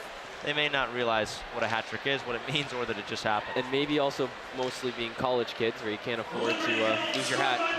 Oh, but it's a life-changing experience. You throw your hat on the ice if you know. Cold Steel walking across the line. Same power play formation being shown here by Liberty as Hamilton gets to it in the corner. Gammer to Steel. Lauber wants the 1-T. He gets it, but drives that one well wide of the goal. Back to Steel, knocks it down with his boot. Hamilton takes that off his skate. Gammer, Colt Steel, Wyshynski, the high screen. He wants the pass, it came to him, almost getting a stick on it in time was Richie Brown, and then Richie Brown thought he was gonna go for a skate. Hooking's gonna be the call Going off will be Jordan Bushinsky. Utter disbelief from the Bow Show. Just trying to understand.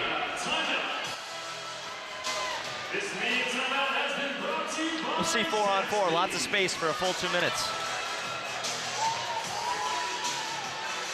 That is correct. Bushinsky will be sitting for a full 2 minutes. We will have lots of 4-on-4 hockey here to come and lots of open ice. The Liberty Flames led by Brock Thompson. He has 3 goals. Westchester has 1 as they lead midway through the second period.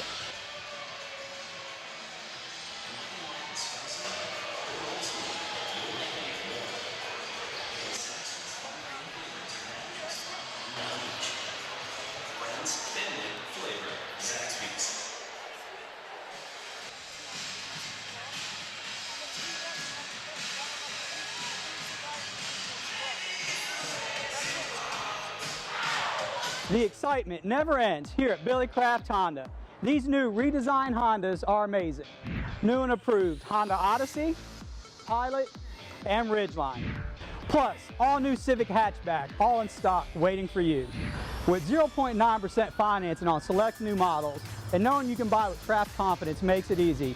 I invite you in today to take a test drive here at Billy Kraft Honda.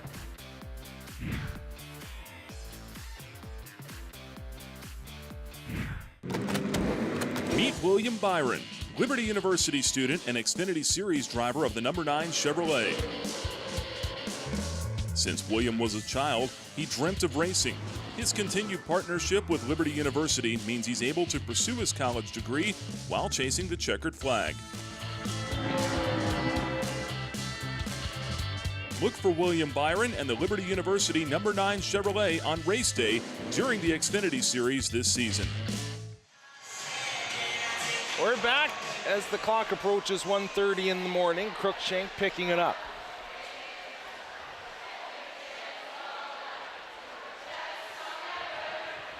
Still a packed house, dedicated fans at 1:30 in the morning. Not dedicated They're enough not to give gonna up. leave.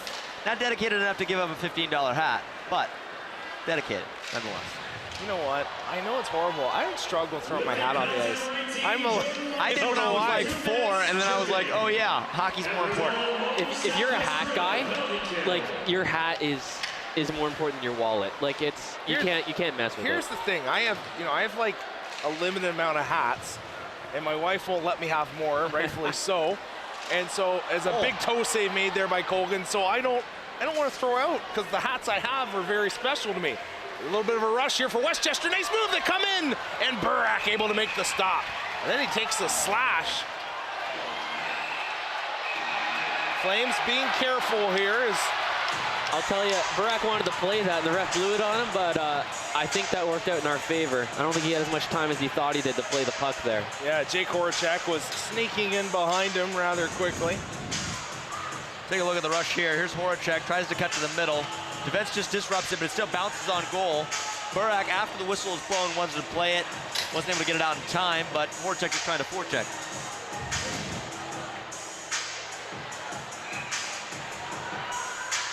My apologies, I realized that I just called him Jacob Voracek.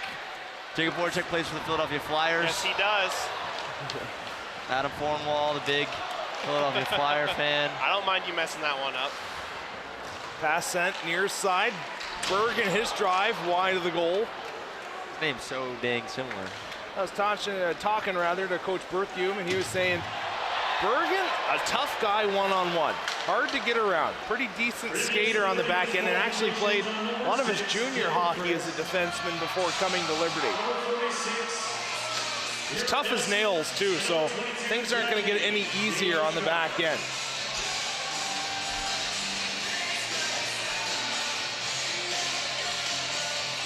Face-off will come back into Liberty Ice. 35 seconds of 4-on-4 hockey remaining, and then the Flames will have approximately a minute and a half left in the major penalty. They'll head back to the power play. Bergen takes a hit, basically right in the numbers. Both sides working for it. Puck goes deep, Barima. Little flip pass out into the neutral zone. Carlson laying the body on his man. 10 seconds left. Boshinski ready to come out. Barima gains center, makes a move, runs into his man. Flames' door was open and they shut it quickly. The stretch pass didn't connect. That was Leo Flick looking for it.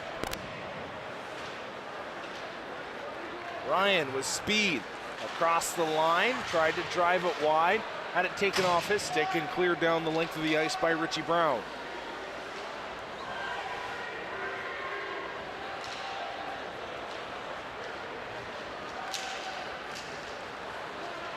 Garvin across the blue line, dropping it back. Ryan is shot, and that's going to be swallowed up by Colgan.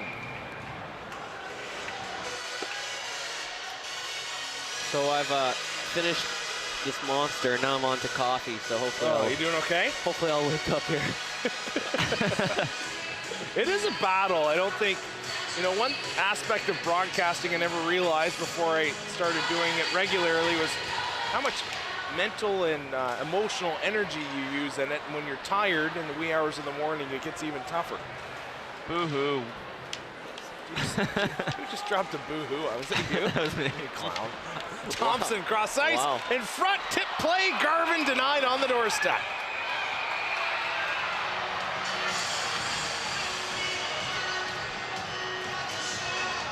And you got left open there right on the doorstep. That's the thing. Westchester all night has just kind of been like, hey, here's the slot. You want to park here and you're going to wait for an opportunity to come? Go for it. Like, where's the D? D's got to come clean that guy out in front. Here's one thing that their coverage is doing is I noticed that Flames defensemen are looking for a huge cross ice pass, and it's not coming from the points. It's covered that way, but they are finding other ways around. Gammer's shot was blocked in front, out to the line. Colt Steele to Gammer, 24 seconds remaining on the power play. Hamilton. Colt Steele is thinking about sneaking in. Now Hamilton, top of the circle. His shot off a stick and finds the end glass. Gammer. Boshinski looking back door. Tries to spin away from his check. Comes free. Gammer with it. Scores!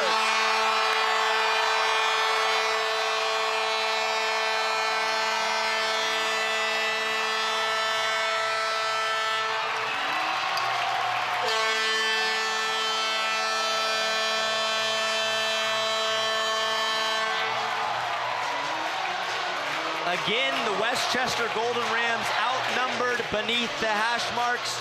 Cole Gammer with the patience to let the defender slide out of the way and then to rip it home. We'll take a look at it here.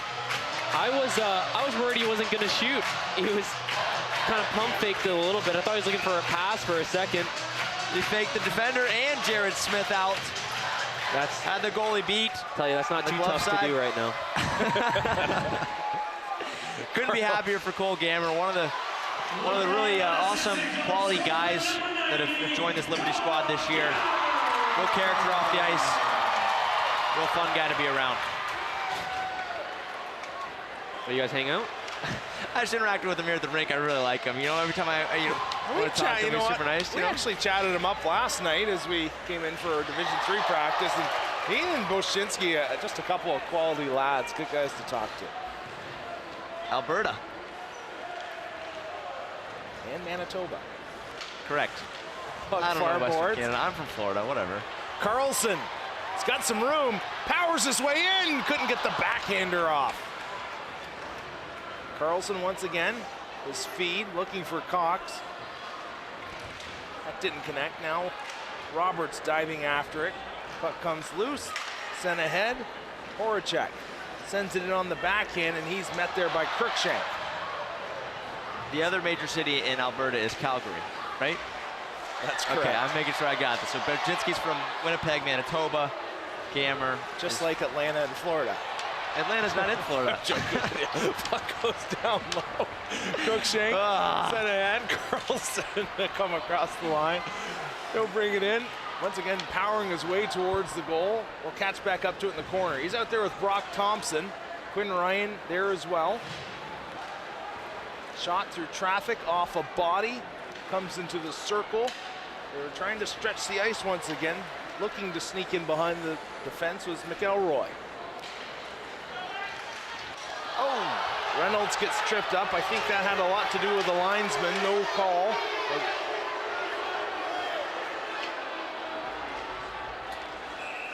Oh, no, that's icing will be called here. That's Kirk awful. Handy not too pleased with that one. Quinn Ryan and Grant Garvin had that beat. Oh, 2 minutes tripping on the linesman. The referee. The referee. The referee. Yes, the orange stripes.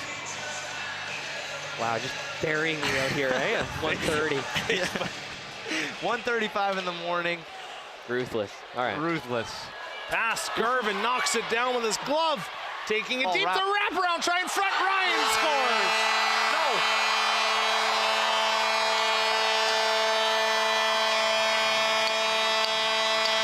I don't think that original shot went in.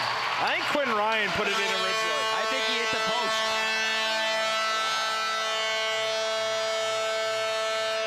Well, at least they followed up with it.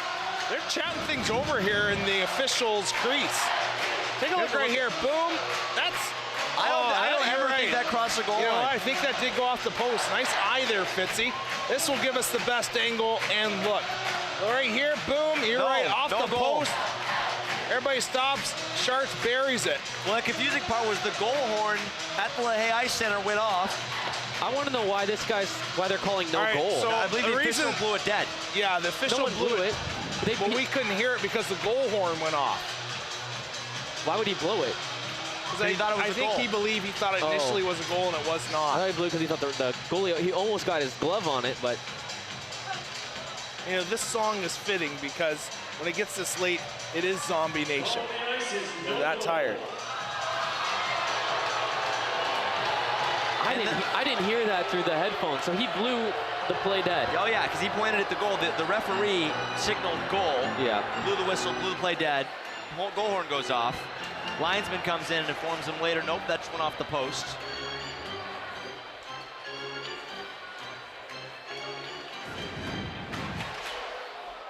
That's rough. It's like no goal because he blew the whistle.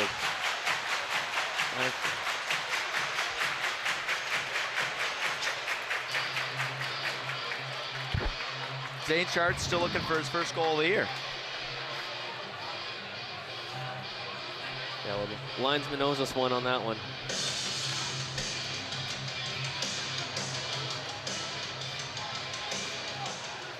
Gammer out to the point, Crookshank. Bouncing shot, found its way into the corner. Now Gammer battling for it. Can see the confidence coming from him after he scored his first goal. Back to Gammer, to the point. Crookshank flips it deep. Gammer battling for it. Boshinski joining in as well.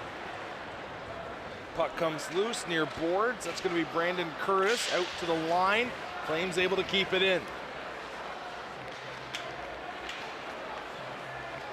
McKeever trying to take it wide. 77 on 77 in the far corner. Crookshank, Boshinski.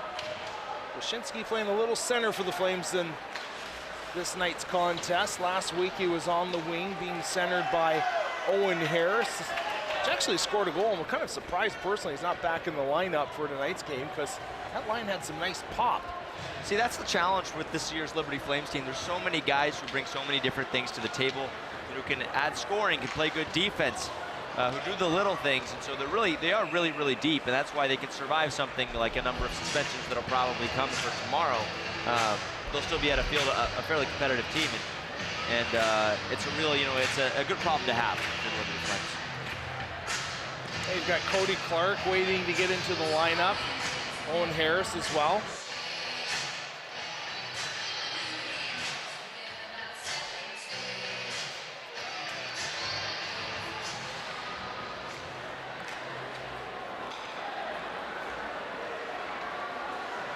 Boshinski taking it wide. His shot, he's looking high on the short side. That missed.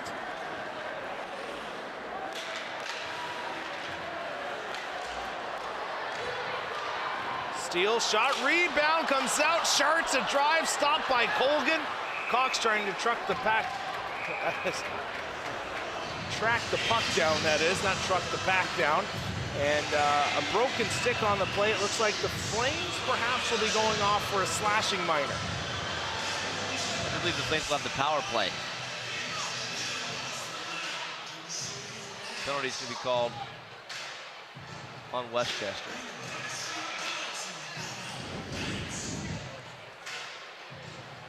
Take a look at the call there. There's the slash. It should be on Ryan Cox, right? Should be. Yeah, Ryan Cox is the one who did the slashing. But nonetheless, going off is Richie Brown. Yeah, I apologize. I was going off the signal the referee gave me, but watching that replay, it's clear that Ryan Cox was the offender on that sequence. Irvin out to the point. Cruikshank, his shot, blocking arm save made. Quinn Ryan with it. 3:08 remaining, second period. Shart, Cruikshank, his drive stop, rebound, still free.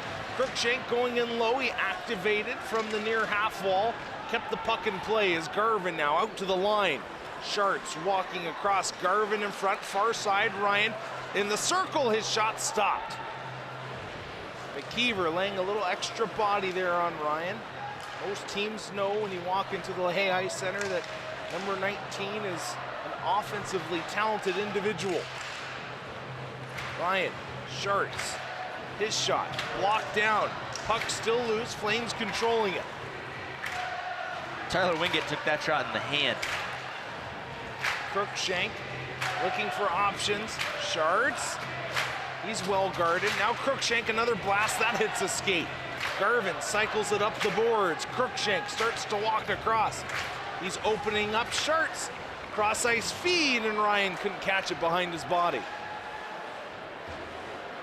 41 seconds remaining. Garvin, Flames have had possession for the full power play. Out to the line, near side. Sharts had to take it on the backhand. That goes off Cruikshank, who is opening up. Now Thompson. Could he get 4 tonight? Sharts, Ryan, Cruikshank, his shot, fanned on it. Cross ice feed, and they went cross crease, but unable to get the stick on it was Ryan. And the second unit for Liberty will step on the ice with 10 seconds to work with. Sharts around one, he's got room to get it wide. Cross crease pass, and unable to get the stick on that was Gammer, and almost wonder if Sharts could have lifted a backhander on net. I don't think Zane Sharts knew that he beat the last defender there. You know, he went around that guy and then he had nothing but room, and it looked like he thought that he didn't have time to get back to the slot, but there was plenty of space there. Yeah, I don't think he realized is the flame he was passing to was covered. He was probably better off throwing it on net himself, but he only got a split second to make those decisions out there.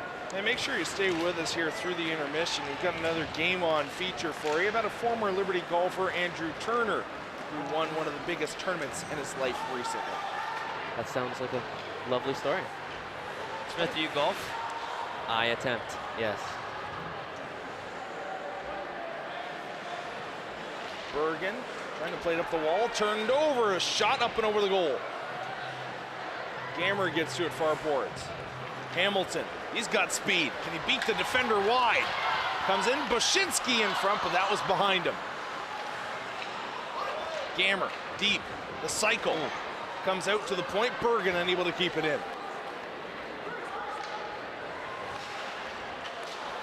Gammer got a piece of that, still in the neutral zone.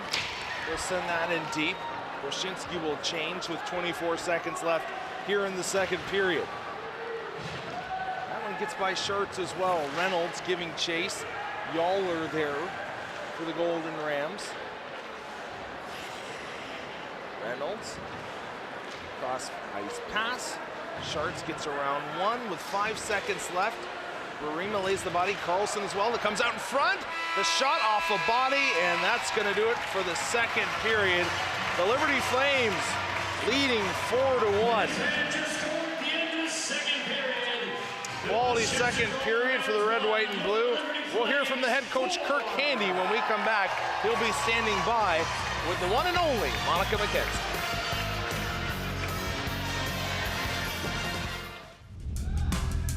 What's the Big South? What's the Big South? What's the Big South? It's our home. It's our home. Rooted in excellence. Built from hard work. It's our backbone.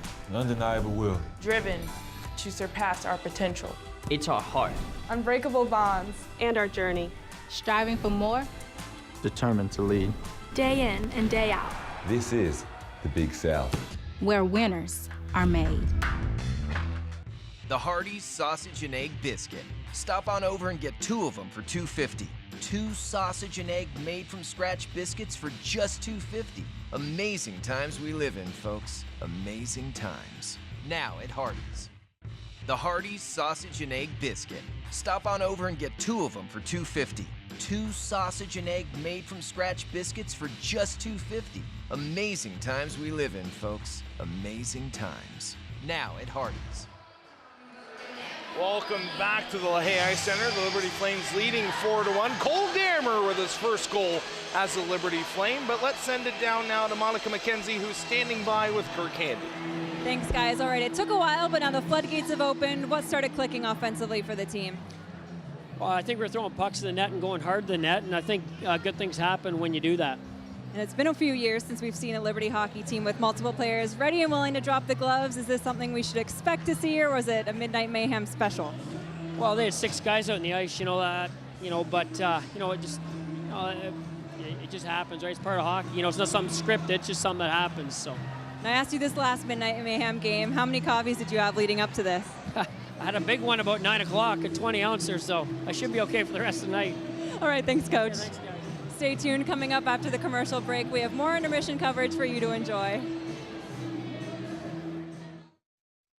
As a mother of 3, I've seen the positive impact sports have on kids. At Dick's Sporting Goods, we believe everyone should have the chance to play. And if cost ever gets in the way, that goes against everything we believe. So we're stocking new gear at lower prices and introducing the best price guarantee. If you find a lower price from a competitor, we'll match it. Because it's not enough to offer you the best gear. We need to offer it at the best price.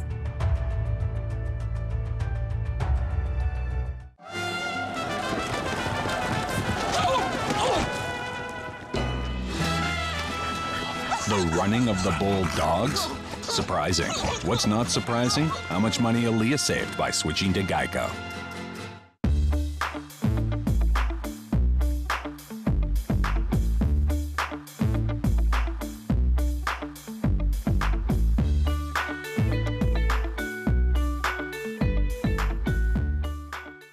Be free to be you. The freedom to drive what you want to drive, wear what you want to wear, and bank where you want to bank.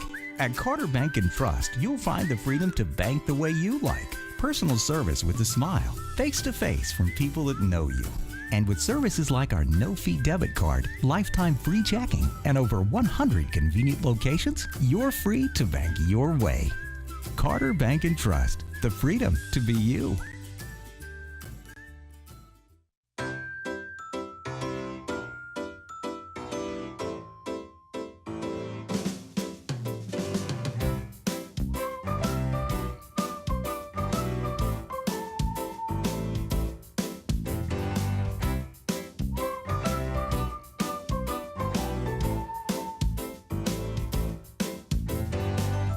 Some things become traditions.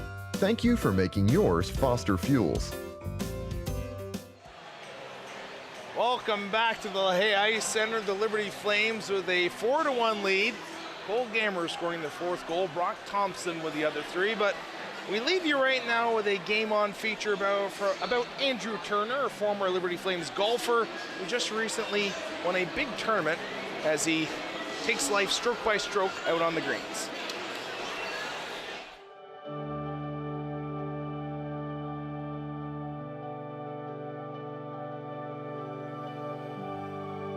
If you play around the golf with somebody, you'll know them better than if you had spent 3 weeks with them.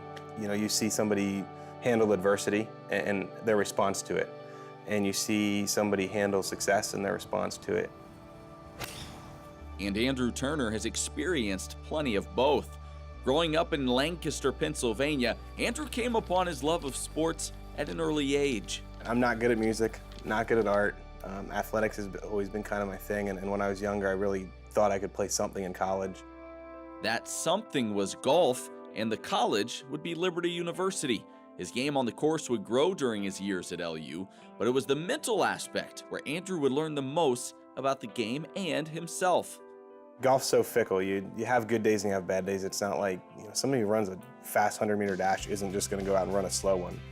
In golf, you'll break the course record one day and 3 days later you shoot one of the highest scores you've shot in 2 months. So learning how to cope with playing well and playing poorly and all that's really tough mentally. That acquired toughness would come in handy post-college career. Andrew began playing on some small tours around the country, quickly learning how hard it can be to make a living in the game of golf. Basically, you pay for your entry fees, which make up the purse, and the course takes a cut, and the tour takes a cut, and you play for whatever's left. And makes for a really difficult opportunity to make money. You basically drive a car around for a living with some golf tournaments in between. It can be lonely. Lonely and stressful, knowing that every shot essentially determines your income. You learn how to embrace the nerves, and it just takes some time. Referring to the stress, I served tables through the winter sometimes when I was playing, and my first restaurant job, one of the managers kind of said, I think you're going to be good at this, you're okay, but it is kind of a high-paced, high-stress type job. And I stopped him and I said, Nick, I kid you not, last week I had an 8-foot putt, which is about a 50-50 chance. And I knew in the back of my head if I made it, I made the cut, and I was going to make about $2,000. And if I missed it, I wasn't going to be able to pay my rent. And I said, and ironically I missed the putt, but a few weeks later I made it up and it was fine. But you come to grips with it and you just, I don't know, it just takes some time, but it's not always fun. 1 over par. Andrew Turner, 4-stroke lead. Over the past few years, Turner has had the chance to teach these lessons he's learned from the game of golf, as he now works as a golf pro in the Philadelphia area. But the dream of having his own professional career is still alive and well, thanks in large part to this year's Haverford Trust Philadelphia PGA Classic, where on his home course, Turner won the tournament and the $100,000 check that comes with it. It's kind of just turned into a blur. The whole awards ceremony and so on. I actually had to ask my wife when I was done. I'm like, did I thank everybody I should have? I'm not sure what I said. So when we got in the car to leave, we were about the last people out of here. It was like, oh my word, that just happened. Like, this is really cool. And at which point it became a waiting game for it to show up in the bank account. A financial boost, but also a confidence boost, as Turner hopes this is only the beginning. Having won this golf tournament, we're going to take some of the money and go to the Q School for we're actually going to do the European PGA Tour. And ideally, we get through that and we travel around the world next year and get to see a whole bunch of places in the sticks, and that's what we run with. It'd just be a phenomenal experience to be able to travel the world with my wife and my daughter and get to do something most people would only dream of. No matter what happens with the European Tour, Andrew Turner has already won, not just on the course, but in life, as the lessons he's learned are worth far more than just a paycheck. It's just a game. Even if you are playing for money, at the end of the day, and this is something I guess I've learned since having a baby, my daughter doesn't care if I shoot 60 or 90. My wife cares a little bit, but not enough to leave.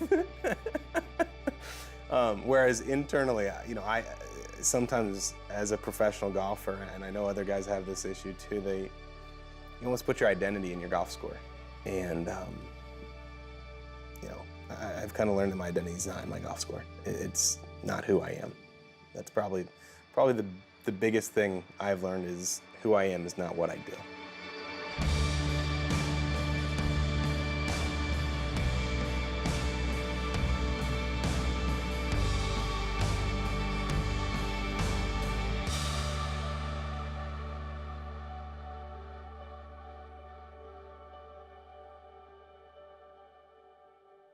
Sodexo, global leader in quality of life services, is committed to creating exceptional experiences at Liberty University. Enjoy delicious concessions as we cheer on the Flames. Visit us at our many dining locations for both campus and community, and join us in our efforts towards sustainability and fighting hunger in Central Virginia.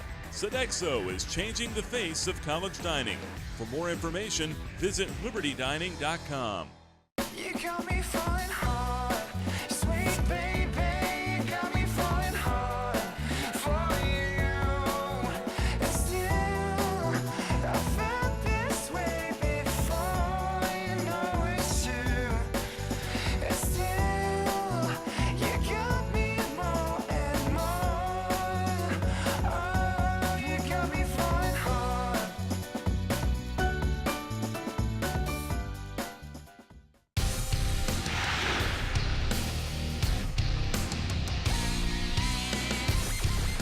side. Sharks still controlling it, scores! Wow. Here's Ryan on the breakaway, scores! Save, rebound, comes out, scores!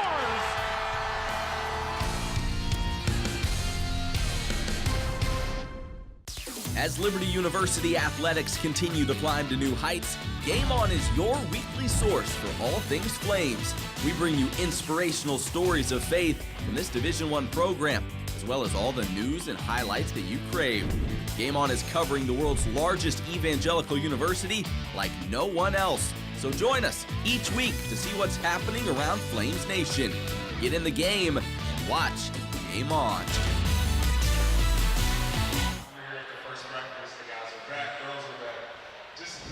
It's time now for the Runkin Pratt Senior Living Communities Intermission. Runkin Pratt Senior Living Communities. We want to do life with you.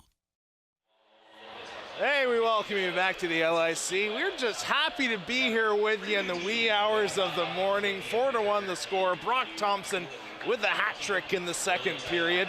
And Cole Gammer getting his first goal as a Liberty Flame. Let's take a look here at our Geico game at a glance. Smith, what should you have done 15 minutes ago? I should have signed up with Geico. I could have saved 15% on my car insurance. Boom, nailed it. But I didn't. Yeah, you so didn't. I'm a loser, I guess. PIMs are pretty high right now, 51 for the Golden Rams, the Flames with 36. Shots 20-6 in that second period. In that second period, I was going to say, there's no way that's accurate for the total. Right. It was 17-6 after first. So right now it would be 37-12. That's some math at this hour. If Westchester has got to do something different on the defensive end. It's not a recipe for success at any level of hockey to give up or to face 60 shots in a game and expect to be able to win. Correct. Yeah, that's true. It's simple, but it's the first thing they have to deal with. They've got to find a way to minimize the scoring opportunities for the Liberty Flames. I think you go into a 1-1-2.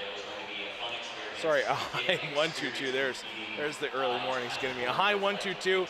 Limit the Flames' speed through the neutral zone. Try to create turnovers here in the third period and counter strike. That's what I would do, because I don't think you're going to keep up with them doing man-on-man defense. I think the box +1 down here in the defensive zone is probably your best option.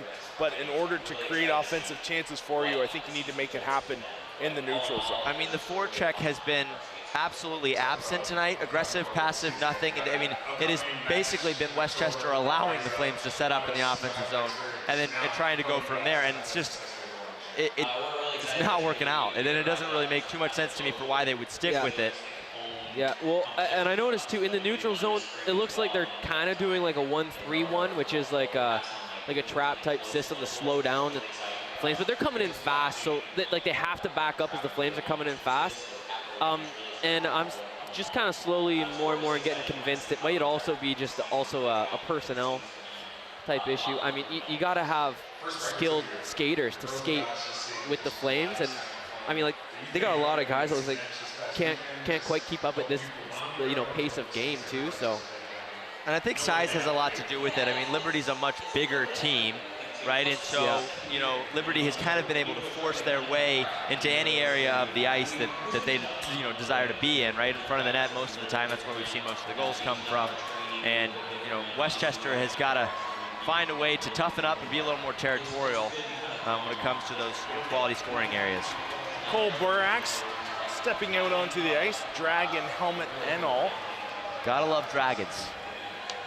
It's Adam's favorite animal. Right up there with the Liger. Truly proud and noble, mystical creature. Hey, they're real. That's what Napoleon Dynamite said. Right. It's like a mix between a lion and a tiger. That's right. It's pretty much my favorite animal. Oh, you're talking about the Liger. I'm talking about the dragon. Whatever. Oh, boy. Oh, boy. Let's talk about hockey. Yeah, let's talk about Brendan. Yeah, let's do that. Okay. Yeah. Brendan Colgan. Sorry for forgetting his last name, but he has played actually fairly well, in my opinion. I think the lack of defense is more responsible for the 3-goal deficit for the Golden Rams, more so than the poor goaltending play. He's faced a lot of quality opportunities and made some big stops. including a stacked pad save early in the first period. Yeah, he had a couple hugging his post is a little awkward for him. He seems to be a bit of an orthodox style of goalie, which works for some guys. He seems to react well. You know, while positioning and fundamentals may not be so sound, he seems to stick with skaters and stick with shooters fairly well. Yeah. Third and final frame about to start. Tim Barima out there. He'll be facing off against Mickey McShane. Looking for his 100th point as a Liberty Flame. What better time to snag that milestone than 2:01 a.m. It'd be interesting to know the reasoning behind switching to number 63. Buffalo boy. Do you have to do with Tyler Ennis? No, he's from, never mind, he's from Southern Ontario. Oxbridge, I take that back. Sorry, my face there, probably. It's horrible. Carlson looking to keep it in. Went down for the one-knee poke check. That didn't work out. Leo Flick able to bring it across the line. Barima takes the hit to make the play. Hamilton out to the point. Kept in. Burak will put the oven mitt on top of that puck and hold on.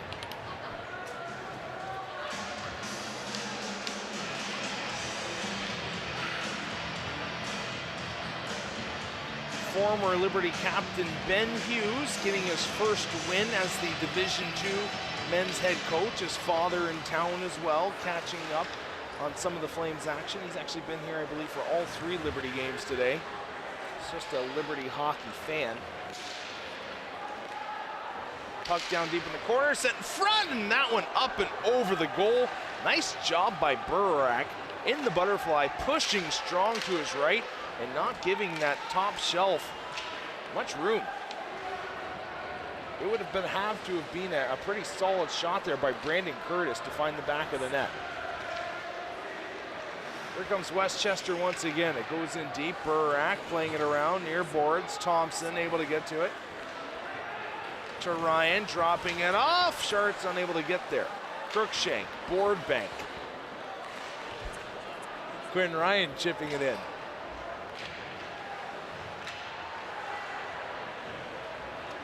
Yaller. Not as well versed in the board bank as Crookshank. Seems to have mellowed out here at the LIC. As I think the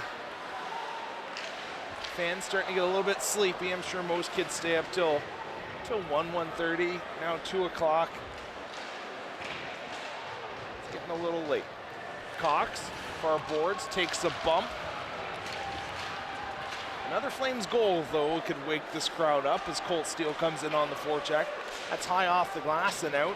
Icing waved off as it was touched here at center ice. Lauber. Cox had that go off his skate. Comes out across the line. Colt Steele gains the blue. Lauber. Backhander across and robbed with Zachariah Roberts. A big stop there by Brendan Colgan. Yeah, he seemed to have, he saw that play developing for sure. Strong push and kept up with the play.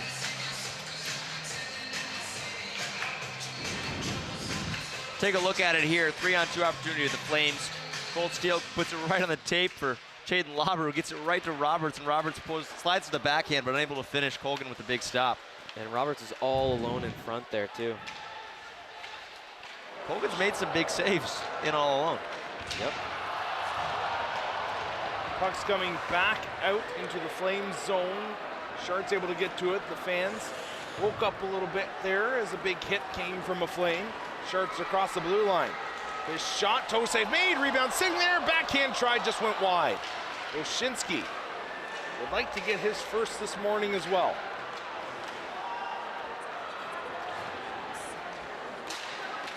Ryan holding on to it. Will send it in. Cole Gammer giving chase. Oshinsky taking a cross check there on the side, was knocked down on the play. No call will come from it. Crookshank taking a hit at the blue line as he was stood up, and Getting to it now, Colby Yaller.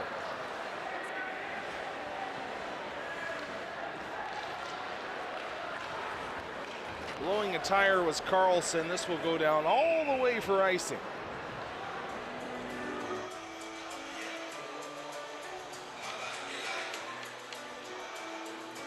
That's Jake Horacek, their leading scorer. Yeah, he got something. He got hurt a little bit there in the corner earlier. I saw that.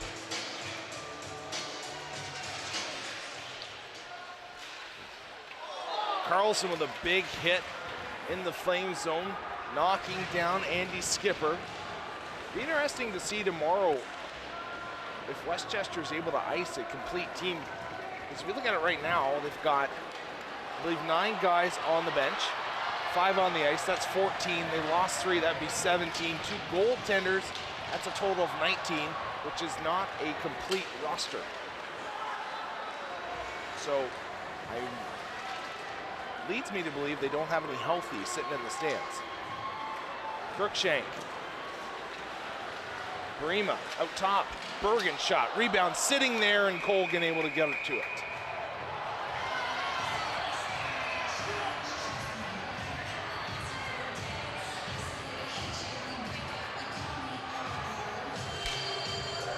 Question for you, Red, about the rules. In the ACHA, there is no minimum for dressed skaters, correct? You can play as long as you have 6. Correct. Cool. Now, technically, if you only have 1 goaltender, you're supposed to get a 2-minute penalty to start the game. Really? Yeah.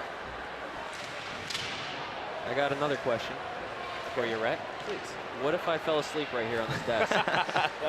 I am fading. Flames rushing hard towards the goal. Couldn't get a shot off. They're still controlling it. Ryan to Garvin. I know yawns are contagious, and Smitty over here is kind of working me hard. Yeah. I got nervous earlier there when there was a scrum. I'm like, please do not start anything. This ref has to sort all these penalties and stuff. And just past Smitty's bedtime. Oh, yeah. And my... You know what? Do you have to work tomorrow at all? Oh, yeah.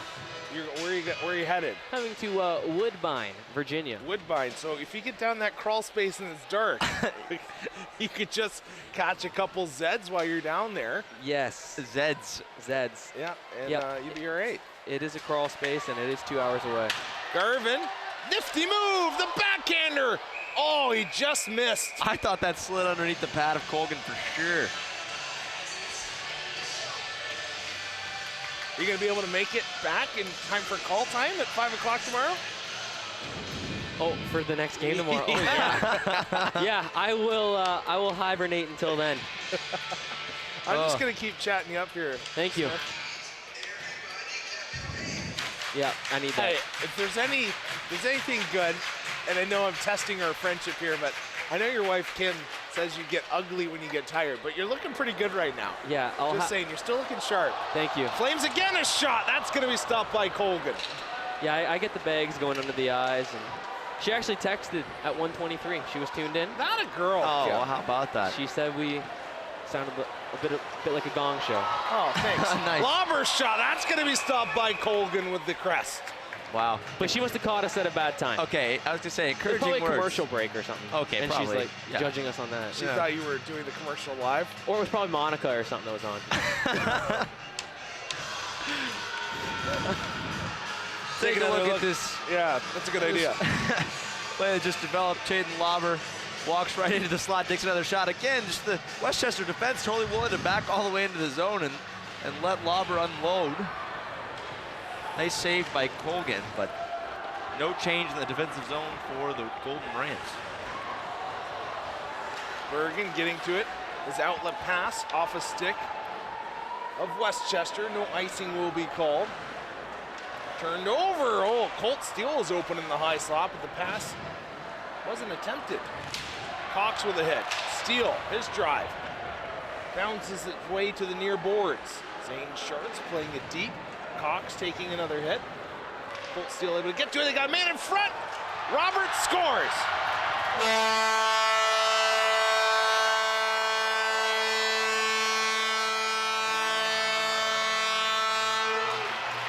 The official originally signaled no goal.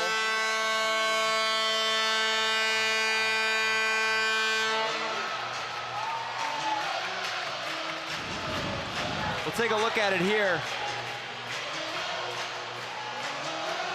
Cold Steel's gonna get the puck behind the net. Yeah, Zachariah Roberts hits the post with his first shot. It goes off the back of Brendan Colgan and into the net to give the Flames a 5-1 lead. So, I don't want to be critical in a mean way, but there is a defenseman on their team, on the Golden Rams, that has been out, I think, for every goal. On that play there, he went around the net to get his man, and he went around like the long way around. Yeah, and I mean, Brett just mouthed his name. I don't want to be mean to anyone out here. You know, you don't know whose parents are That's listening. all right. No, you know what? It's a fact's the fact, right? Yeah. Yes. Ryan Hollingshead could be a -5 right now. It's possible. I'm not entirely sure if he's been on for all. And also, I've been keeping some very intense notes over here. The Brema, Carlson, and the Hayes line. They are next for a goal. They are next. Okay. Yes. Bold prediction. Well, yes. unfortunately, Hayes is not on the ice for the rest of this game. That's so true. So it could be problematic. I love the thought though. Yes. It's good. It's good. I like that line though. Like literally, if you're using that line as your, I don't know, I don't really want to call them a fourth line because that's a doggone good fourth line. Let's call it 3B. 3B. All right. They are. I like that line a lot. Like I think Hayes, Brema, Carlson can do some damage for you. And Hayes has gone tomorrow's game as well. That's correct. So there goes my prediction. Flames on the kill, set up in the diamond formation, and they're able to get it out across the blue line. Hamilton, the heat seeker, trying to find that puck and strip it away. Cox laying a nice hit on the near boards. You know, I'll be honest, if I was a fan and I was sitting behind those people standing right at the front of the glass, I would not be pleased. Shot through traffic, chopped down. Puck comes, near boards, Cox will ice that one. So I also just realized my very intense stats are not intense enough, clearly. So I'll work on that. It's like camping. It's intense, you know. Yeah, Jared, I'd say this. For this being your second weekend of broadcasting, you're doing stellar. And you know, it's not easy doing these midnight contests. I know. Yeah, it's a late one. It's especially tough when this is my fourth hockey game I've ever seen. So. You've ever seen. Ice hockey. Wrapped around the old kick plate, kept in there along the wall by Brown, but a errant pass will come out into neutral ice and find itself down in the Westchester zone.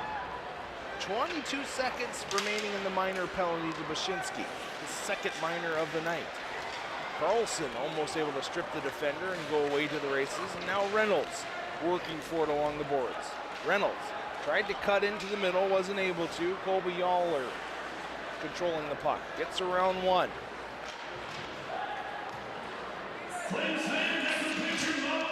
Burak holding on to it. Comes now to Hamilton. Ahead, Carlson. 2-on-1 if they hurried, but Carlson lost the puck there as he entered into the offensive zone.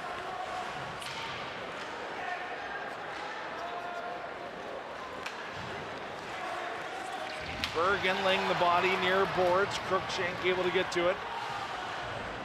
Curls along the end wall. Back to Carlson. 11-14 remaining. Garvin with speed across the line, dropping it off. Ryan touched it. Bergen was creeping in from the point. Flames, nice work on the back check, able to break up what looked to be a rush for Westchester.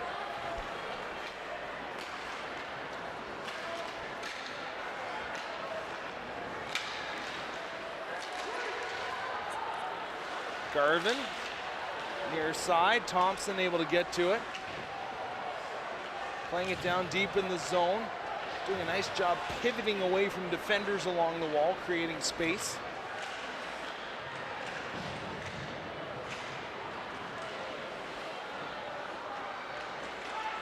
Comes out, high slot. Ryan tried to feather the backhander through. He was looking for Zane Schartz, who was charging towards the doorstep.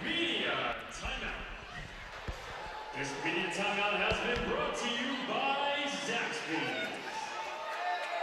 Zachariah Roberts gets his first goal of the season. The Flames off to the races. 5-1 the score. The remaining minutes coming up after the break. You might have heard some things about Liberty University, like how we're just a little Christian school in the middle of nowhere. And there's nothing to do here. I mean, come on. You know us. Boring. Boring? Yeah. They say we don't work as hard, think as hard, try as hard. I object. The truth is, well, we might surprise you.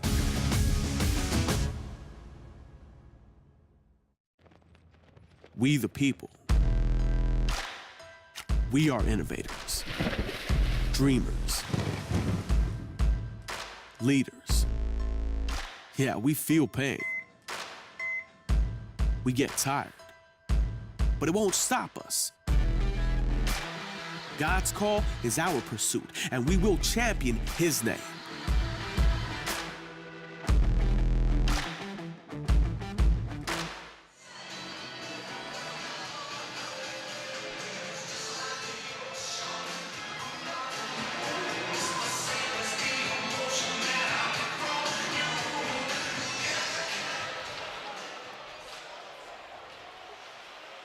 Welcome back to live action. 5-1 the score in favor of the Flames. You know, it's always a good night when, I'm going to call him an ACHA insider, a stats guru, and boy, Adam and the camera girl almost ate that. That was a laser, too. Yeah, you know, I was down there working a game between the glass earlier, and I would have eaten that hard. If that bucket came in, that would have been bad. Are you doing okay, Adam? Peter Pants. Why don't you know, get the mic near her. Ask her, is she doing okay? You doing all right? Doing okay? Yeah, she's okay. I do have some news though, Rhett. They did Westchester do have 3 players that are undressed that can play tomorrow. Oh, that's good to know. They do have a couple. I should say they did not dress, but yeah. Little skirmish there as Colgan gets knocked down awkwardly. I always feel bad for the goaltenders when they get a player, a body dropped on them, because that can just twist the knee. And yeah, Colgan in some pain right now. Like that's, I hate seeing that. It's just brutal.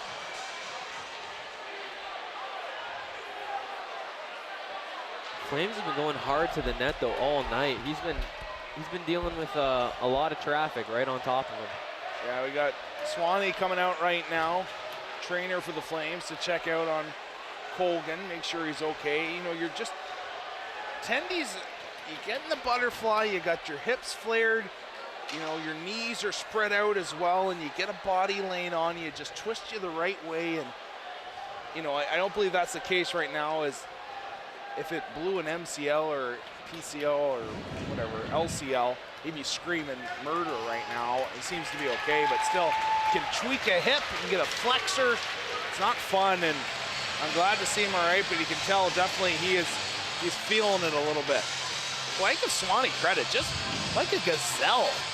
Yeah. Coming off the ice. Yeah, just leaping through. Hits, yeah. How would a gazelle do on the ice? Like a actual gazelle? But it still bounce like a gazelle? Probably slip and slide all over the place. I doubt it. I've seen Bambi a couple times. I would assume it's like that. Talking about an ACHA insider, Fishburne. That's what we all know him as, and ACHA fans, they know who this guy is. Currently lives up in the north, but he comes through with a rule for us. Teams shall roster no less than 60 players per game, a $50 fine per game. So if the Gold Rams are unable to dress 16 players for tomorrow? Well, they've got 3 extra. They've got 3 extra that came as healthy scratches that they can add in tomorrow. So they'll be all right. So we'll have a game. All right. We will indeed have a game. I'll tell you what, though, comparing these 2 benches, one of them's exhausted, the other one's not, and I'll let you be the one to decide which one is. Let's take a look at them. It's Westchester. Westchester. You guys left me hanging on that one. Oh, we just weren't sure. You know? Yeah, Kirkland's pretty tired right now. He's leaning up against the glass. It's me. It's my bench. I'm exhausted. That's puck a great play deep, Garvin. Nice job getting the puck free, finds some space. Now he's pinched off along the boards. Thompson got a man back door. The shot stopped. Rebound comes out. And now it's found behind the net. Sharks, a little cross check taken to the lower back. Flames doing a nice job getting in passing lanes. Just disrupting the breakout attempts of the Golden Rams so far tonight. Ryan, one move, another. That was taken away. Shards able to keep it in.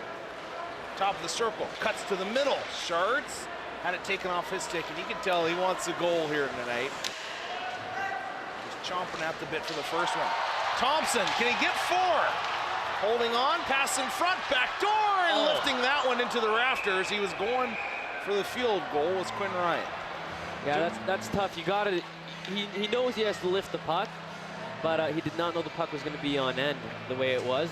You end up getting way too under it, and you scoop it right up into the netting. It's a complete lack of offensive penetration from Westchester tonight. Really, you steal the puck, you come up to center ice, and then you bring it back, and you lose it in your own zone. I mean, what are you going to do there?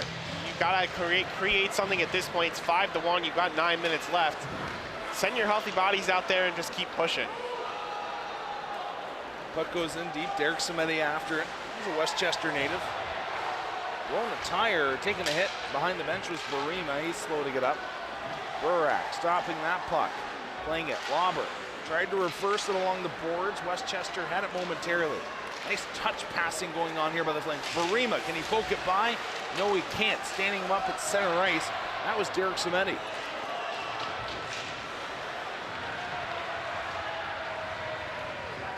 Carlson batting it deep, unable to get the puck through the man, and now Lauber will turn and head back.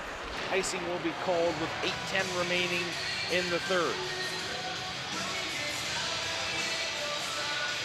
Chris Perry also tuning in tonight. He is the WCHL commissioner of the ACHA. A little earlier for him than it is for us, but not too much. He's in the Oklahoma area.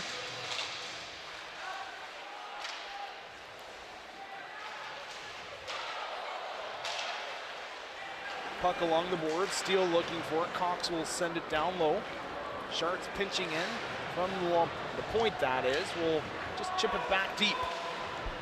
Crookshank. You can tell he wants to wind one up. He does. It's tipped and it goes wide. Sharks. Inside out move. Dropping it off. Out to Crookshank. Near side. Colt Steele. Flames not on the power play here. He shoots low pad, and Colgan able to make the stop and hold on to it. I was just going to say that. It looks like a power play. Has a lot to do with the defensive zone strategy, too, of the Rams. They do not pressure the puck. They're just protecting in front of their net. I think they're just trying to bide their time and wait for a turnover. Yeah, we've talked about it all night. We've talked about positioning the defensive zone, and it blows my mind that Eric Wolf is stuck with it through 60 minutes. It's been their poison tonight. Pass comes out in front. Reynolds unable to bury. Gammer will bat it deep. Reynolds now carrying it up the wall. Can he keep it in? No, but over skating the puck was Horacek. I want to talk about Basil Reynolds for a minute. I mean, he's a guy that, you know, going into the year, I think a lot of people would have had him as your 5th, 6th defenseman on this team, right? 3rd pair. And he's been given a lot of minutes these first 2 weekends, playing with Sharks, starting games, being, you know, playing against the opponent's first line. There's clearly a lot of faith in him from the coaching staff, and you know, he's living up to the challenge. He's responsible, and he doesn't turn the puck over, and he does the little things. So Basil Reynolds, kind of a surprise this year, but could be a difference maker for this team. Flames got away with one there, guys. That could have easily been a tripping call. The officials are trying to get home too, you know? Yeah. Gammer cuts to the middle, in the slot, holding on, shot stopped, rebound, sitting there. Now it slides into the circle, and skating it out will be Colby Yaller. He makes a nice move. Yaller across the blue line. Shoots one, and that's going to be easily stopped by Burak.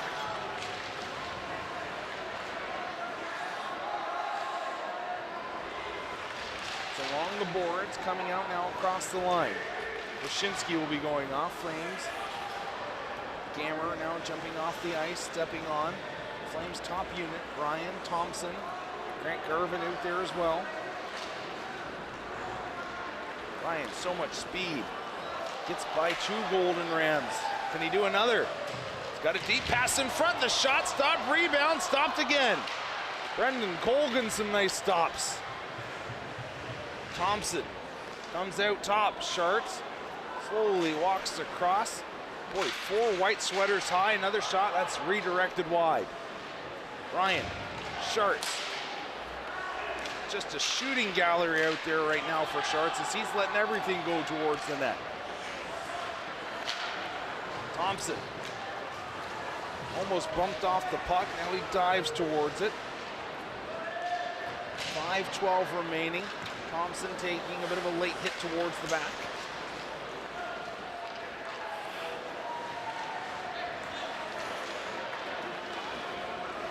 Cruikshank. His pass over the stick of Garvin. Getting to it, far boards. That's going to be Hollingshead. Comes to the line. Bergen.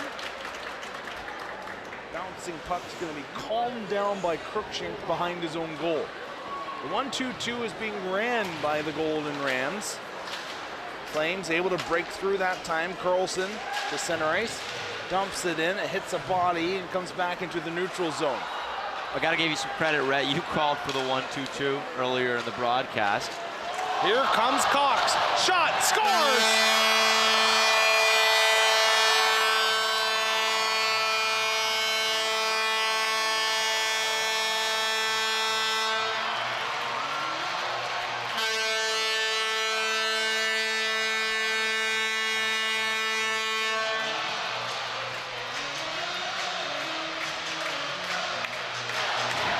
Carlson takes a big hit, and that opens up the lane for Cox. High blocker. It's a good shot. Yeah, bar down, a beauty. That's a good shot, yeah. Can't get much prettier for your first goal in the ACHA. Yeah, I like what you see right there. Cruikshank just skating by Carlson, gives him a little tap on the shin pads, and Cruikshank knows Carlson just took a pretty big hit in across the blue line that enabled Cox to get that shot off.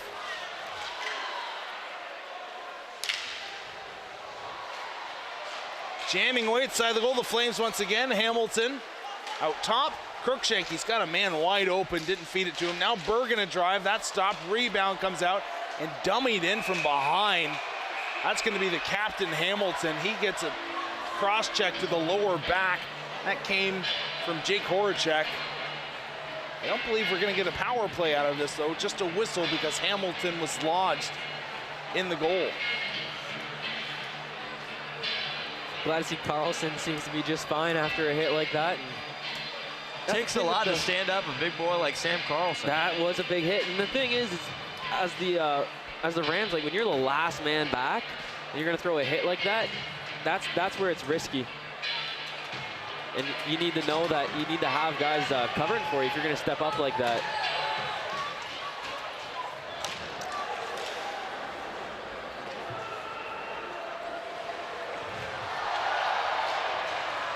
This one played high into the crowd, and you got to be careful. That one had a pretty decent amount of zip on it.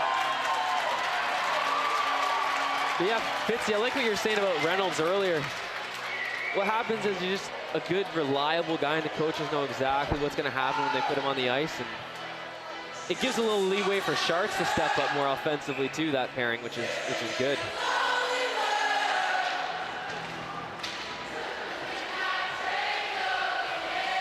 Puck played back deep, 3:35 remaining, third period.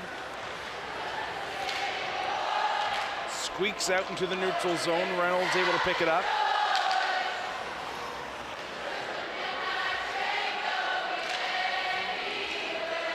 Popular song on campus. It started 2 years ago, perhaps 3. Liberty Flames football team taking on Richmond. They played it in the third quarter for some reason. The crowd went nuts, sang the whole song, and ever since they've played it every football game in the third quarter. Gammer, little backhand toe drag to boot. Another one. Comes in across the blue line and takes a hit. Sharts. Tyler Wingate just dragged Colgammer down with the free hand. I'm surprised to not see a penalty call. Maybe not. I mean, it is like 3 a.m., so officials are trying to go home. But I think they left their whistles in the locker room, to be honest with you. Things feeling a little chippy here towards the end stages. Burak gets his pad on it somehow, falling down. The little leg flick, able to keep it out. He knew he was in trouble as he misfired on the clearing attempt. He even gets a little tap from Colby Yaller to say, congratulations. That was pretty cool. I need to see how that happened, how the puck jumps over a goalie stick that high. Oh. He's whiffed on it. Yaller kind of whiffed on it too. That was a fluky play. McKeever sending it deep. Flames able to get to it. Bergen one-handing it. Comes in across the blue line. His shot off the inside of a leg. He still has it deep. Remember, Bergen was a forward last year for these Flames. Thompson to no man's land. Nobody at the point. Burak rather, right back out, playing the puck. Ryan tried to get around a couple Rams, wasn't able to. Now Grant Garvin. Across the blue line. He runs over McKeever, another hit.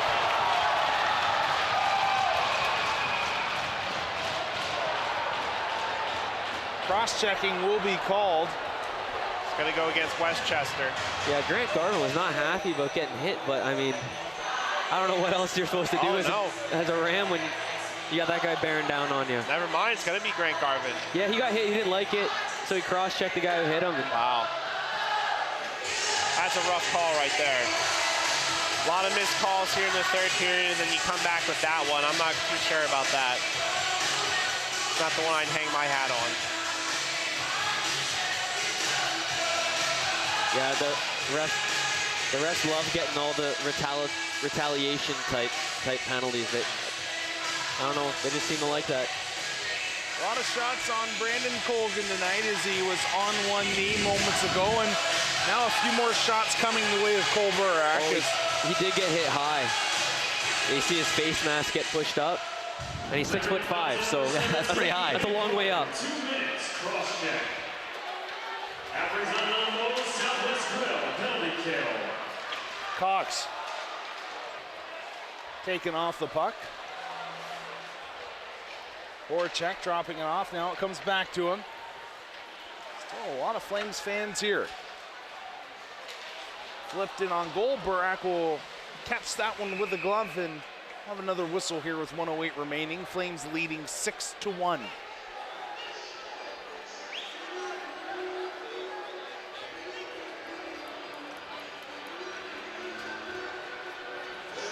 Boshinsky now coming out onto the ice. Burima joining him. Part of this PK team for the Flames.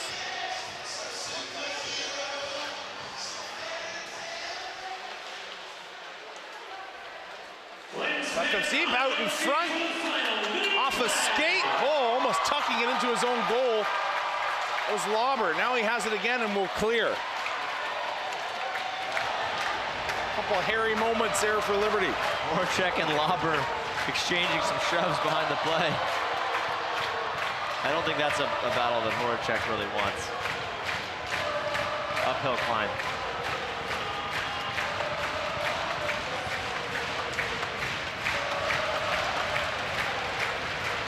Burak dropping it off. Lauber controlling it. The Flames 24 seconds away from improving their record to 2-1. Yaller makes a move around Hamilton. His shot stopped by Burak and swallowed up.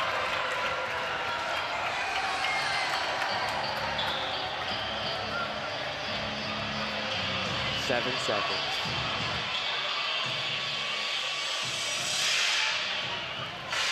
Jared is ready to go home.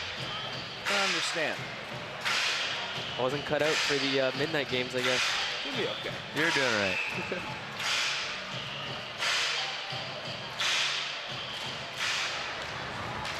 Shot through traffic wide of the goal. Flames pick it up. Crookshank. will send it down the length of the ice, and the Flames win this one 6-1, propelled by Brock Thompson's hat trick that he finished off in the second period. Cole Gammer with his first, Ryan Cox with his first. A quality effort by the Flames tonight. Stay with us, post-game coming up next. As a mother of 3, I've seen the positive impact sports have on kids. At Dick's Sporting Goods, we believe everyone should have the chance to play. And if cost ever gets in the way, that goes against everything we believe. So we're stocking new gear at lower prices and introducing the best price guarantee. If you find a lower price from a competitor, we'll match it. Because it's not enough to offer you the best gear. We need to offer it at the best price. The Hardee's Sausage and Egg Biscuit. Stop on over and get 2 of them for $2.50. 2 sausage and egg made from scratch biscuits for just $2.50. Amazing times we live in, folks. Amazing times. Now at Hardee's. The Hardee's Sausage and Egg Biscuit. Stop on over and get 2 of them for $2.50. 2 sausage and egg made from scratch biscuits for just $2.50. Amazing times we live in, folks. Amazing times. Now at Hardee's.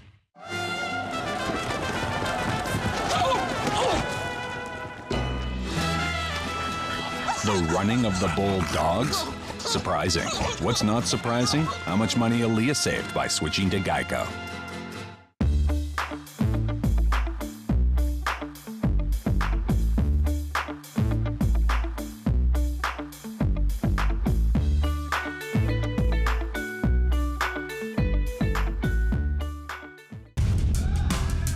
What's the Big South? What's the Big South? What's the Big South? It's our home. It's our home. Rooted in excellence. Built from hard work. It's our backbone. An undeniable will. Driven to surpass our potential. It's our heart. Unbreakable bonds. And our journey. Striving for more. Determined to lead. Day in and day out. This is the Big South. Where winners are made. We welcome you back. The Flames win this one 6-1. Time to take a look at our play of the game, brought to us by Carter Bank and Trust. And guys, Brock Thompson stole the show tonight. Yeah, absolutely. 3 goals for Brock. This is a power play goal to seal off the hat trick for him in the second period, assisted by Matt Crookshank and Basil Reynolds. It was a look they were kind of looking for. They were working the puck around. They went to him a couple different times. It didn't work, but they came back to it, and he was able to finish. 3 goals for Brock Thompson tonight. Big night for him. Really excited to see him perform early in the season. Yeah, well, that being said, he is our Hardee's star of the game. Just depositing the puck in the back of the net. He was relentless in his attack. He did a fantastic job of just getting the puck in low tonight, and I thought he made smart decisions, which was key to him being our Hardee's star of the game tonight, and also 3 goals. Not too shabby. Doesn't hurt. Not bad at all. In your goal to be the Hardee's star of the game, and Brock actually standing by right now with Monica McKenzie down at ice level. Up your pregame routine at all? Because it's obvious you had a really great scoring touch tonight. No, we didn't really change anything up. Just did the same thing as every day. Little pregame nap, a little food, and rock and rolling. So just business as usual, even though it's 2 a.m. right now? Yeah, just another game, yeah. All right, Westchester certainly isn't a team to be underestimated. Even though you guys won 6-1, what areas do you want to perfect tomorrow night? Well, it should be 12-1. We got to bury this team. They're really not that good, and we need to take care of business tomorrow. Right, brutally honest. I like it. Thanks so much. Yeah. Back to you guys. Quite the statement there from Brock Thompson. Some poster board material for Westchester as they head to tomorrow's game looking to find some offense in hopes of beating the Flames. Yeah, absolutely. They've got to find a way to create some offensive opportunity because they were, in their own zone the entire night tonight. Well, the Flames once again win this one by a score of 6-1. A couple of firsts. Ryan Cox, his first goal, along with him. Cole Gammer, first hat trick as well for Brock Thompson. Hey, make sure you join us tomorrow night. Game time, a more normal time, 7 p.m. So we hope to see you here with us, catching some hockey on LFSN. For Jared Smith, Caleb Fitzpatrick, Adam Fornwall, I am Rhett McGibbon saying, hey, thanks for joining us. Thanks for staying up late with us. We hope you have a good rest of your night. God bless. We'll see you tomorrow.